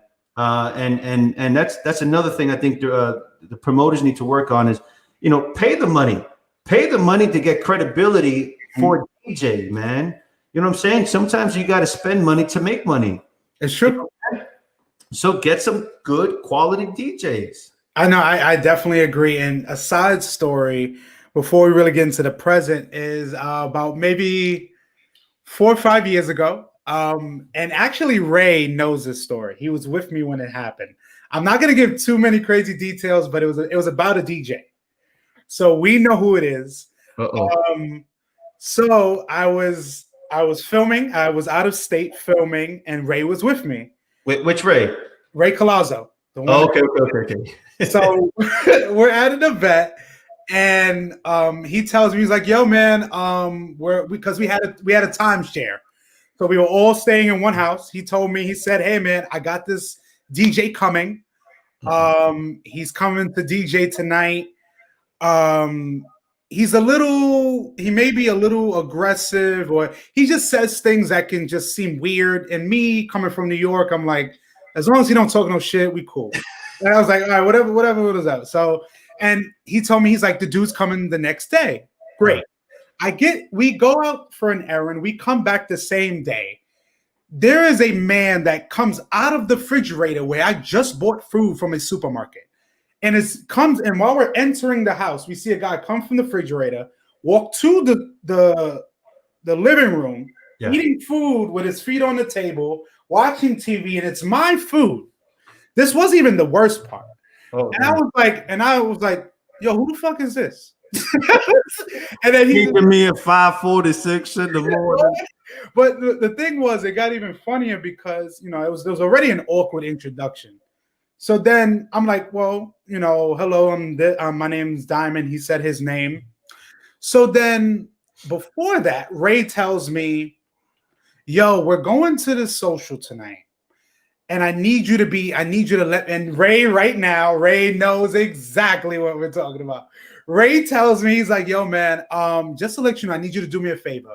When you go to the social tonight, and I know you're filming, but I need you to listen to the music. And I said, why? He said, because the DJ, he sucks. And I was like, what do you mean by that? He said, no, and this is before I met him. He said, well, his music selection really is bad.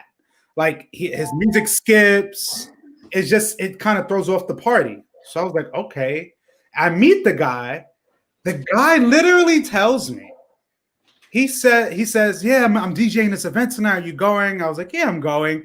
I was like, I'm going to be filming, so I can't wait to see you DJ. He was like, oh, thanks, but I need you to let me know something. I said, what? He said, I need you to let me know if my set sucks. And I looked at my girlfriend, who was my wife now, and I looked at Ray, and I like kind of mouthed, did he just say that? Because the fact is, I get the honesty and transparency, but for a DJ to tell me, yeah, my music isn't always that great, and I'm like, okay, he must be nervous. We get to the social. Oh shit! He's playing off an 8-track. No, he literally is the second DJ, the second set in. Maybe the social starts at 9. He's on at 11. This is already people lit in there. Oh damn! That's literally the second song in.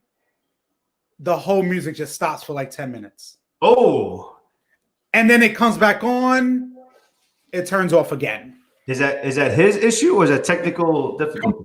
And what we did was we looked, even me. I said, hey, is there any wires missing? Kind of found out, no. He just didn't know how to freaking mix. Oh, even rates. Yeah. It was just, I guess, and I say that story because you talk about DJs and the quality. And the fact is that was my first time of actually not being a performer, being behind that scene of being an actual visual artist that works with DJs, works with organizers. Right. But to have the DJ tell me he thinks his musical preference sucks and I should be warned. Mind you, Ray just warned me, but for the DJ to give me that, I was like, I have no faith in you. And then literally he DJs and then he kind of gets someone else to come in. And it was like, wow. It's like Rocky telling his trainer, listen, before I go out, I'm not going to do too well. And it was like, the fact is that he said it and you kind of like, no, maybe he's just nervous. But he really fucked up. And I was like, wow, like, and that right there was kind of a side story because that was for me my first understanding of like, you really got to watch what people have to watch what they're saying to other people, because then, and in a I don't want to give too much info on this gentleman, but this guy had an event. He told me, yeah, man, I want you to come to my event. Is he from Florida? Oh, yeah. That's all I'm gonna say. That's all I'm gonna say. All right. Yeah, that's all. We're gonna. The last thing. If anybody can mention his name on the chat, you're gonna get a free gift. It's like, oh man. I mean, that was my first experience. Oh, I don't even want to. You know what? I can't even finish because you're gonna know. And then even Ray says, Barry, I know. Yeah, and I just say, oh, shit. We'll talk about that another time. But for me, I think it's really just a lesson. And organizers, promoters, whoever you are, you need to present yourself accordingly because you never know who is listening. Because when you tell me that, oh, I have events, and they're not always organized. But hey, would you like to come? No. Yeah, it's also these organizers, and I get it. You're trying to nickel and dime to save money. Sometimes these events could be expensive. I get it. Look, I host 8 a year. I understand the business end, but yet at the end of the day, that's your integrity. That's what people are going to talk about. But that's how people are going to remember you by. And a lot of people don't understand. Big shout out to Raymond, yo. Raymond's looking for him right now, yo. He's on 95. My boy Raymond, man, I miss yo. We know who it is. We know who it is. So it's that. But when first and foremost, let me just start off by saying I am no DJ. However, I do have a passion for knowing what's good from a dancer's perspective, and I know what's going to motivate the dancers to dance. Yeah. And I think every time I DJ at a social, I never say I'm a DJ, but of course that's what they have to. I say I'm DJ, press play, basically, because that's all I do. Press play, let the song finish, boom, you play another one. But for me, it should always be a history lesson. We should always be educating the dancers. That's how I was educated. Like when I went to Wild Palm and Starlight and Side Street, and Dance Manhattan, for Jimmy's socials, also the ballroom on 5th, you know what I'm saying? Flamingos. Remember Flamingos? Yeah, and there's Mambo Fatigues. And Mambo Fatigues. Like these are all the places that educated me, even at the Copa at the time. Yeah. You know what I'm saying? So all of these great DJs educated me. And that's how I was able to be more inspired to find out what else is out there. Because I was tired of hearing Llorarás. I was tired of hearing No Le Pega La Negra. I was tired of hearing Brujeria. You know what I'm saying? It's like the same 5 songs that every club, salsa club DJ has. Yeah. So I knew there was more out there once they planted that seed. But a lot of these cats aren't just well informed of what they do. And first of all, a lot of these DJs aren't even social dancers. So how do you know what's going to inspire me? You're a great club DJ. You're a phenomenal club DJ, but club DJ music isn't the same as social music, and that's where the disconnect occurs. And it's just educate yourself, man. Just do your homework. Study under another great DJ. There's so many great salsa DJs out there. Just do the homework, man. And for all the promoters out there, if you are listening, and if you're ever going to listen to this again after, we stop this live session, just pay your dues. You know what I'm saying? Make money, but I'm sure it's gonna come back in threefold. You're gonna get it back. Just hold down your integrity, man. It's important. Absolutely, from dancers, organizers. Yeah, man. Yeah, and also limit the maldita performances, man. We don't need to see 3 hours of shows. Just give us quality. Who is it, man? Adolfo. Adolfo's doing the what's that called? The Mambo Land, dude. It's a little pricey, but you're getting top shelf performances. You're getting top shelf instruction. That's what I'm talking about. You're going to a credible, legitimate, festival, congress. I'm not exactly what they column they fit it in. But you're getting about a dozen shows a night. That's it. And these cats are performing to live music. So there's a professional live mambo orchestra every night. That's what I'm talking about. That's the integrity that we need. And I think Patricia asked this earlier. That's the authenticity we need back to keep this authenticity continuing. It really is. If not, it's going to die out, man. And everybody's going to be performing. There's going to be no more socials. I feel you. And I would say, too, to kind of give some props to people like Jeff, because he talked about live music. And when they performed that routine, Leafy, which was performed with a live band, with something like, thank God. I was tearing. He couldn't see me, but I was naked in the corner, just crying, holding a bar of soap. Yeah, he didn't see me, but now he knows.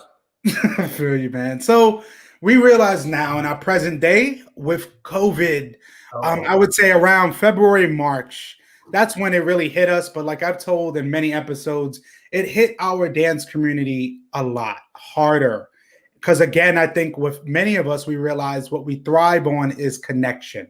So being close-knit together, being in close proximity, socializing with one another, and realizing that when COVID hit, it took, especially the tri-state, it just it just erased or eradicated for those moments what we thought a scene would be like.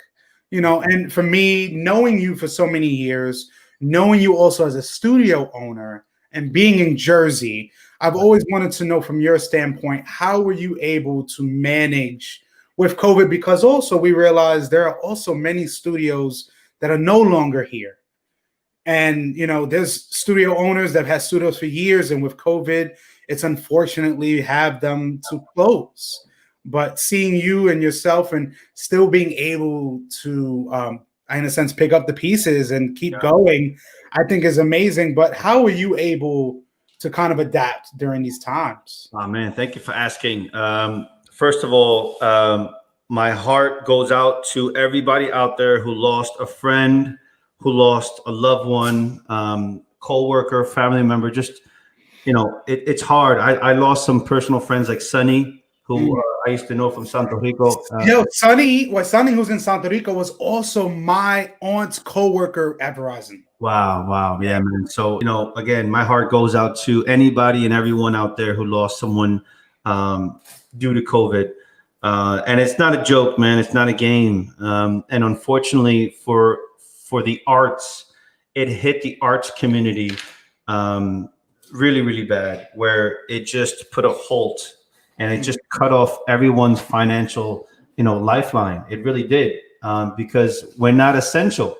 So we were the first businesses to close, and we were the last businesses to open, and it'll be in reverse. We'll be the first ones to close again, and we'll probably be the last ones to open. But a lot of people don't understand, and I really hope everyone's listening to what I'm about to say. Dance is essential. Dance is therapeutic. A lot of people don't understand that, mental health is serious, man. And dance creates a lot of therapeutic outlets for people, weight loss, motor skills, social skills, and an outlet to just go out and just be out and get away from work, or just their spouse, or just some free time for themselves, or just be challenged. So when the tri-state area was forced to close, I was closed for about 4.5 months. It hurt me financially. I'm not going to lie. And if anybody out there that says that, otherwise, they must have a huge, financial bank account. But if this is something that you live on, and this is your only sole lifeline, I'm sure it affected everybody like it affected me. Luckily for me, I have savings throughout the years. I was able to have a plan, and do things in an order where, I had a good 6 months to a year of backup, just in case, shit happens. We have rainy days. I mean, we didn't expect a pandemic in our lifetime. We knew it would probably eventually happen again, but maybe not in our lifetime. But it was a matter of, like you said, picking up the pieces again. And once Governor Murphy allowed us to open, we were only allowed to open with a percentage. So instead of me having, which I was rocking it out, dude, I was doing about almost 3 dozen students a class, and going from 3 dozen students to 14 students a class. So, it got to the point where, yeah, it's extremely profitable, but now I'm just barely making rent and my overhead, because I'm limited to only 25% of what I was, my capacity was earlier. So, in order for us to open, we had to do things, by the state, and we had to obviously, first thing is first, we replaced the sink, and I had to buy a brand new contactless sink, one of those sensors where you don't have nothing. I had to replace the soap dispenser, so it's contactless. I had to put contactless hand sanitizer stations everywhere. I have a vent that's exhausting all of the air. So once the door opens, all the air immediately goes out of the room. There's obviously a mandatory thermometer temperature check when people first walk in. Gloves are mandatory for partner work. Masks are mandatory just to walk in to my studio. There's 6 foot, social distancing markers on the floor, making sure everyone feels safe from the other person. We had to do everything, and we had to get it inspected before we can open our doors. Yeah. I just heard last week that I can't remember which dance studio, it was either Brooklyn or Queens, maybe, that someone an inspector just randomly walked into a class and just like stopped the class to make sure that everything was up to par with the state standards and mandates. So it's good that they're holding us accountable, but it's also expensive, where not only are we losing money, but we're trying to financially catch up, but we also have to spend money now to make everything COVID standard and COVID ready. But as long as the students and the people feel safe, feel comfortable, and we're doing everything. Well, I'm doing. I can't speak for everybody else, but I'm doing everything that I'm supposed to do to stay legally and safely open. And I appreciate that, because especially as a studio owner, many people can talk about what they want to do, but you actually explaining the procedures that you have in place, but also saying that in actuality of keeping a safer environment, it's also money involved, and realizing that you have to, if you want to keep your business open, you will do what you can. But like you said, I think it's really amazing is that an organizer, a promoter, a DJ like yourself, a MC, everything, that you still have been able to keep the financials ready for that 6 months a year. Yeah, you have to. And it's a conversation I had with someone else not too long ago. I want to be that person, Diamond, that can be the voice for a lot of people that don't know what to do with their money or don't have any direction. For example, when I started realizing that, oh wow, this is quick money. This is like drug money, man. I'm getting paid hundreds of dollars to do a 3-minute routine. Like, who does that? Nobody does it at work. People get paid, $20, $25 an hour, if not minimum wage. So, when you're living that fast life as a rookie, the money goes out as quickly as it comes in, right? Nobody's talking to you about 401k. Nobody's talking to you about pension. Nobody's talking to you about investing in stocks or some type of financial, stability where, it can hold you down 10, 20, 30 years. Because let's be honest, you could be the best performer today, but your legs are not going to be doing that in 10, 20 years. It's just not going to happen. Life happens. So I want to be that voice sooner or later. And I'm currently working on that now, where I can develop a system and a platform for dancers or anyone in the arts to give them direction, to say, look, listen, I know this seems like a lot of money right now, but you're going to need that money later on, man. So I'm currently working on that now. So I can have that platform for the dancers. And there's many out there like myself. I was young at the time, and I'm making all this money, but I'm spending it as quickly as I'm getting it. Um, and like you said, I really feel for a lot of people who had no choice but to close up shop or stop teaching and figure something else out to do because they need money. And a lot of dancers have no insurance.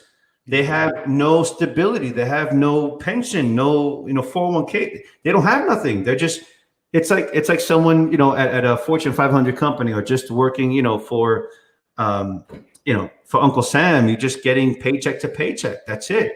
And that's what a lot of dancers do. We're getting paid as we perform. And there's real no financial outlet for them to understand where to put that money so we can allow that money to grow, so we can invest it in the right direction, so we're comfortable in another 10, 20 years, or maybe 30 years. Absolutely. And I think too, I mean, just from having this conversation, I've been able to learn a lot. And I also think, especially for the future, financial literacy is something that everyone should obtain. But also I think just from talking to you, just almost these past 2 hours, to learn of your journey and to learn that you've just evolved over time, not just as a dancer, but as a man, and understand what's important in your life, but also focusing of when you have a business that you need to make sure that you're always on top of things. Yeah. Because I'm sorry. Go ahead. I'm sorry. No. What were you saying? No, I would say you have to.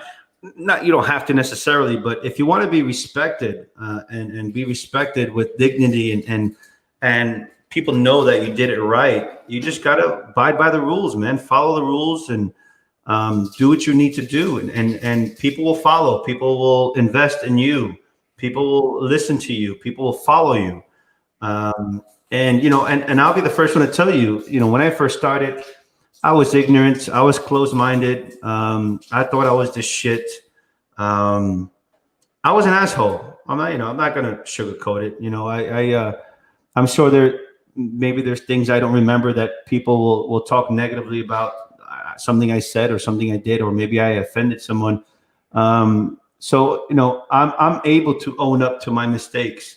And I rather make that mistake once than make those mistakes every day for the rest of my life. And everyone's going to make mistakes as long as we understand what we did and we can learn from what we did and we can move on from what we did. To me, that's important. And and this is my moment where I can actually honestly and authentically say I'm sorry to anybody.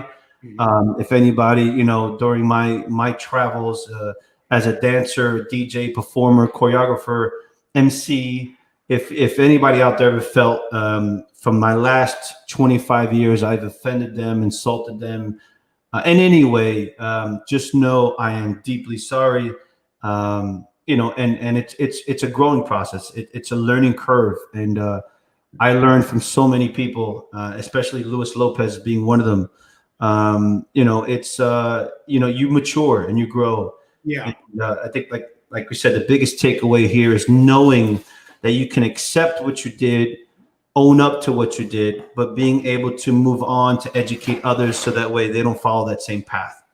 Absolutely. And honestly, Mario, I've been grateful that we can have this type of conversation because I think it's been a long time coming. Yeah, and man. Just seeing kind of, again, learning from where you started and seeing where you are now, I think honestly you have a really bright future, even with everything going on. I'm just, I'm in awe. I'm definitely an admirer. I'm always just seeing what you're doing, and I'm glad that we could have this talk tonight. But at least, before we do go, I definitely want to congratulate you on soon having your own podcast in the future. Oh yeah, man! That's what this mic is all about, right here, son. So definitely tell us, like, kind of what that's been about. What's in the works for that? It's been a journey, man, and it should be a journey, right? I mean, when we pass away, it's about what footprint are we leaving behind. What are we leaving behind, and others can continue a legacy or continue that positive path. It's like you grow one plant, grow two more, grow four more. So I was excuse me, I was given a phone call. First, I've been wanting to do a podcast or some type of radio show for many, many years. But I've been so busy. My schedule is crazy. It was until two local dancers, not really local. One was from Colorado, Emily, and also Ruben from Atlanta. They contacted me and said, listen, we want to put a podcast together. And it's not just because, it's COVID and now we have nothing else better to do, but it's really giving a platform like yourself and giving a platform for people to listen. Yeah. And I say this to my students all the time, especially when I teach my timing musicality workshop. It's all about listening. And this is why 9 out of 10 of us are single, because we don't freaking listen, right? And listening is learning. Listening is education. And they approached me with this idea. And they said, listen, we want to be able to produce and direct it, but we need a voice. Yeah. And we immediately thought of you, and we want to know if you want to be able to host this podcast. And I said, absolutely, man. I know so many musicians and so many scholars and so many dancers that I definitely want to create that platform, just like you're doing with me. And you never know what somebody can say that can also inspire and motivate someone else. And that's what we're doing. It's called Roots, Rhythm, and Soul. I just released the second episode of Eddie Torres and Maria Torres today. It's really good, guys. If you can listen to it, it's on Spotify and iTunes. Okay.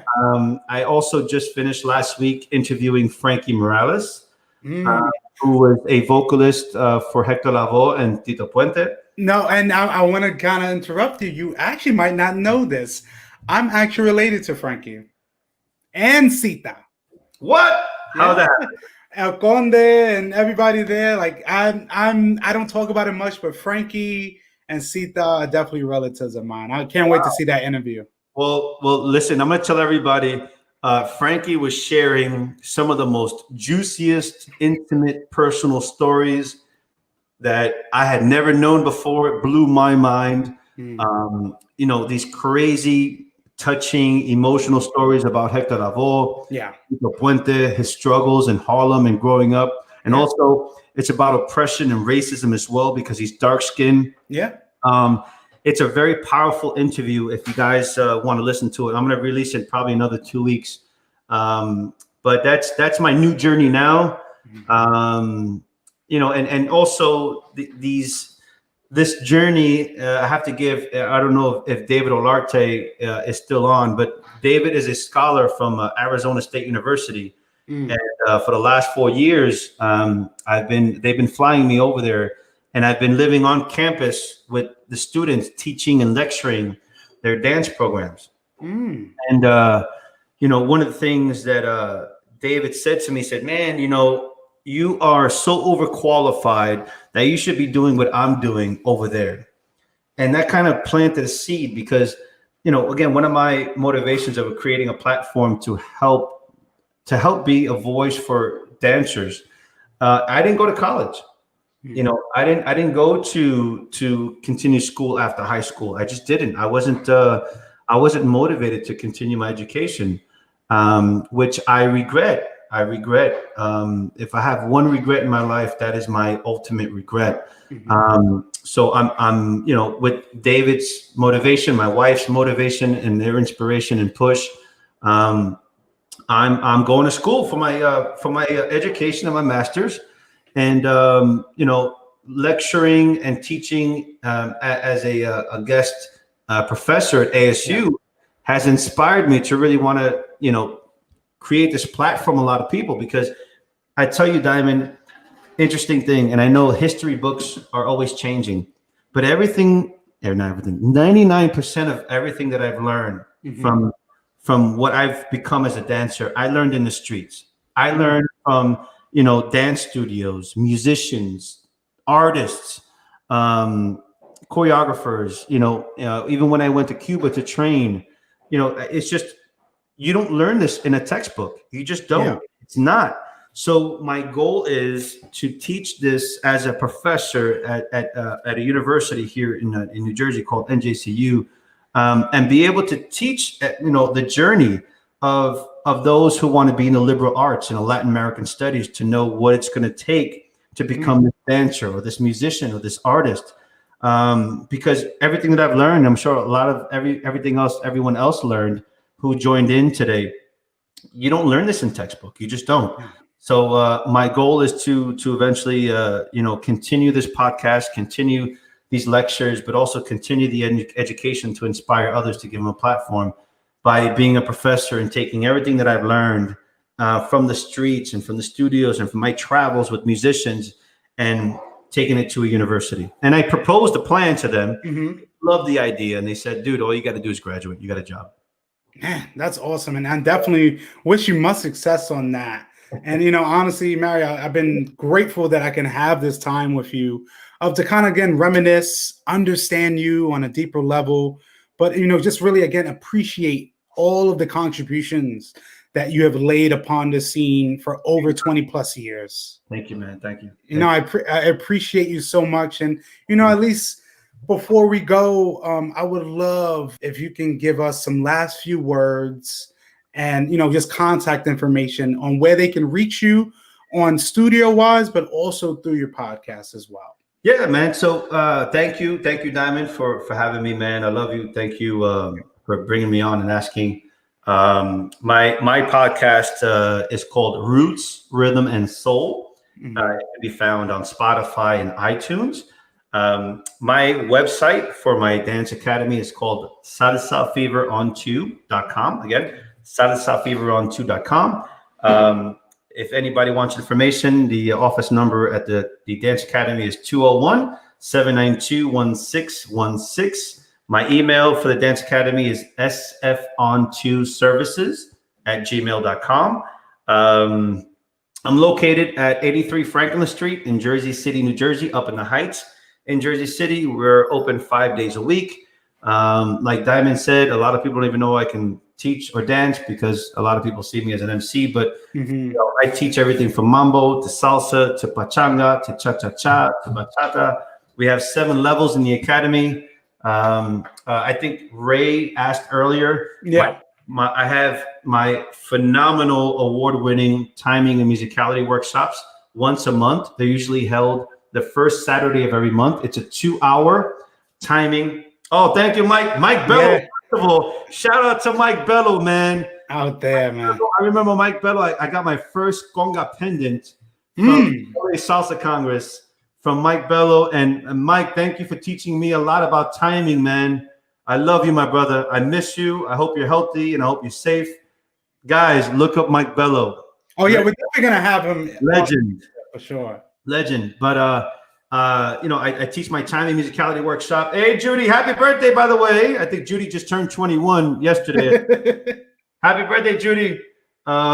So I teach those, and it's also an inspiring workshop because it's not just for On2 dancers. It's just for dancers in general. On1 dancers who want to make a transition to the 2.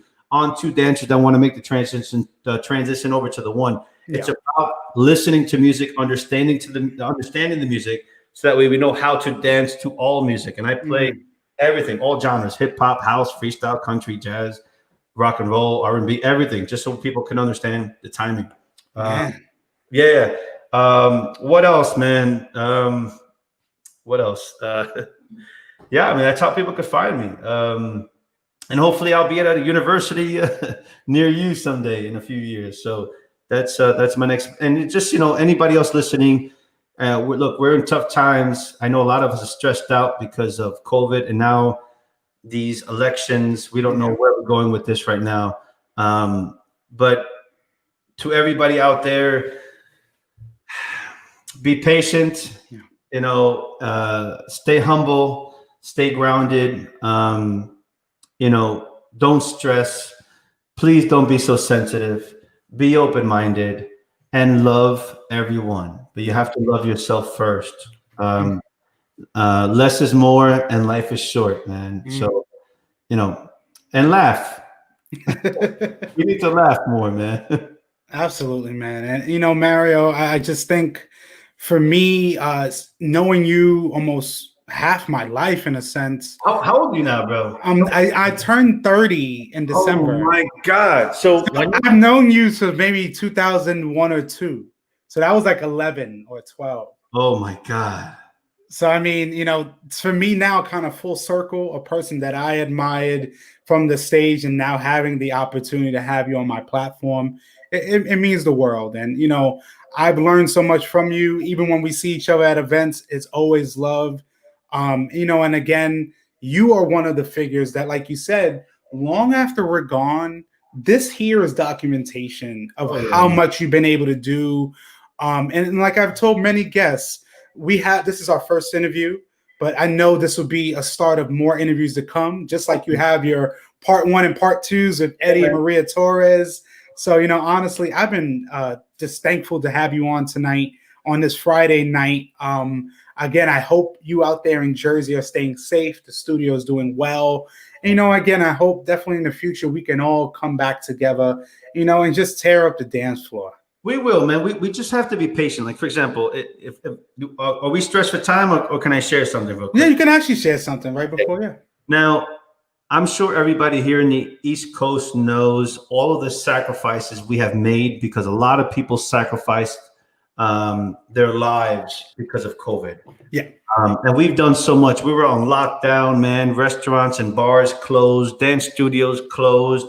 The only thing that was open was bodegas and hospitals and essentials, and then I see on Facebook a lot of socials in the South and the West, man. And there was an event just happening last weekend.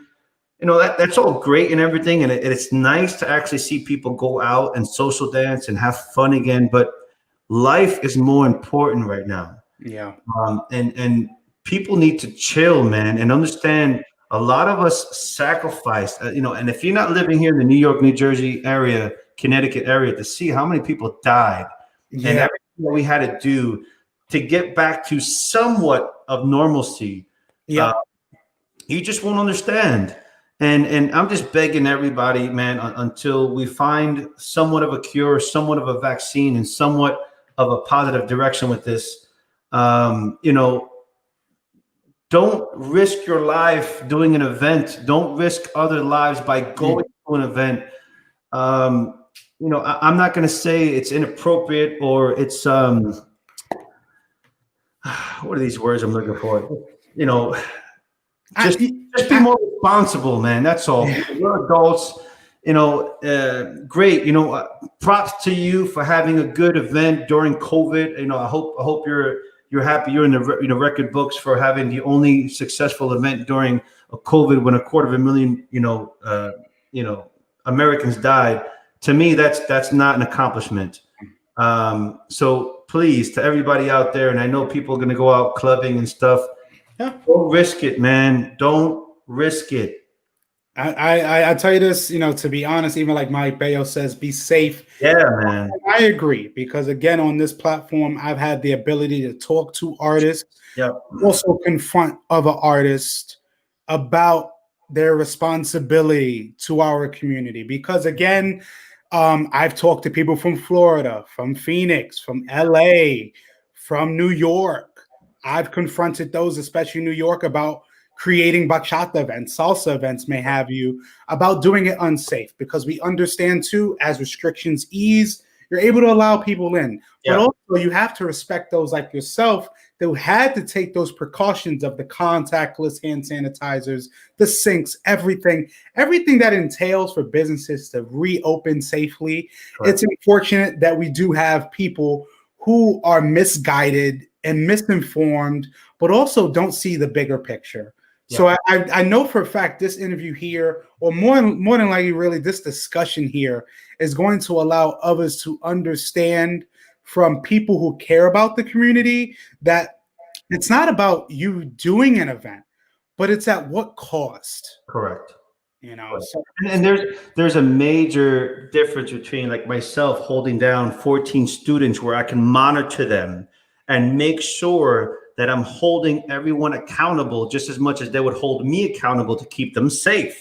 So when you're doing this big ass event or you're doing some type of club night, you really can't be responsible for everybody because you're not there with everybody. You know what I'm saying? It's just spread out. Like you said, you can have the events, have the club nights, do what you want. Please be responsible. That's all, man. We lost too many people, and there's still a lot more people that are in jeopardy. Yeah. For example, I'm not sure if you know, we almost lost Frankie Morales' wife. Oh, I didn't even know that. Yeah, and she's still battling really, really bad, like a bronchitis. Her lungs are really bad, man. And then also too, Dave Paris. Yeah, man. Yeah, big shout out to Dave Paris, man.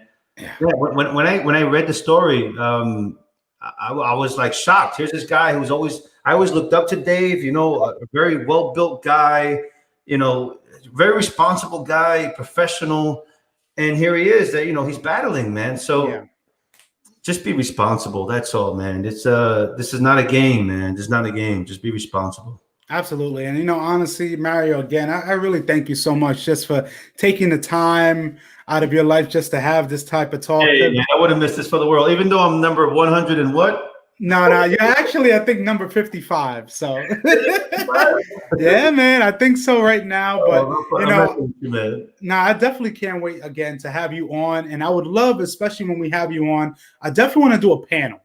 I want to definitely have you and Jeff and some really special artists that mean a lot to me on there. So, you know what you should do? Mm-hmm. And don't be taking my ideas, but this is what you should do. You should have a random panel. Hint. Okay. Yeah. Have a random panel and just tell these cats, look, you're going to have 3 people on this panel and they have no idea who they're going to be on the panel with. Oh, that can be spicy. Very spicy and deadly, but you could just promote it. Don't be taking my ideas. You could promote it as 3 special legendary artists. Mm-hmm. You have no idea who they're going to be. It could be a crackhead. It could be a dancer. You have no idea who it's going to be, but it's going to be 3 people. All right. I mean, we'll definitely talk about that. I won't try to take that from you, but I see something happening in the works. But, Mario, man, thank you again for everything. I love you. Soon. Stay safe out there in New Jersey and with Salsa Fever On2. And, again, we'll definitely be talking soon. Yeah, and also this is almost 2.5 hours. So anybody who's still listening, thank you for tuning in. Thank you for supporting Diamond. Thank you for, all my fans out there who still know I exist.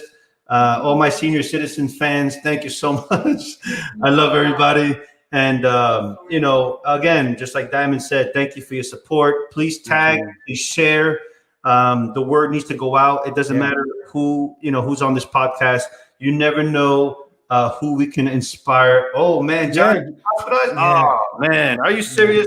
Yeah, man. You see what I'm saying? It's not a game, people. Damn, man. I'm praying for John Jay, man. But absolutely, man, curveball. All right, but literally, tag, share. You never know who we can inspire. You never know who can be inspired or motivated, man. It's all about listening and sharing. So I love you. Thank you so much, everybody. Thank you, Diamond. Thank you. Listen, let the Obama picture behind you go, yo. Let it go. I'll definitely try to update it, man. But thank you again. Stay safe out there. All right, man. Until next time. All right.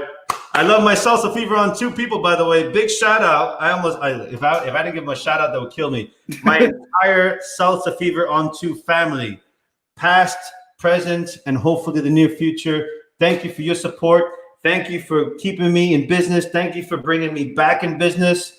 Thank you. Please check me out. Look me up. I love you, Diamond. I love you, brother. Be safe. Absolutely. Thank you, guys. And thank you, everyone. Stay safe, and we'll see each other soon.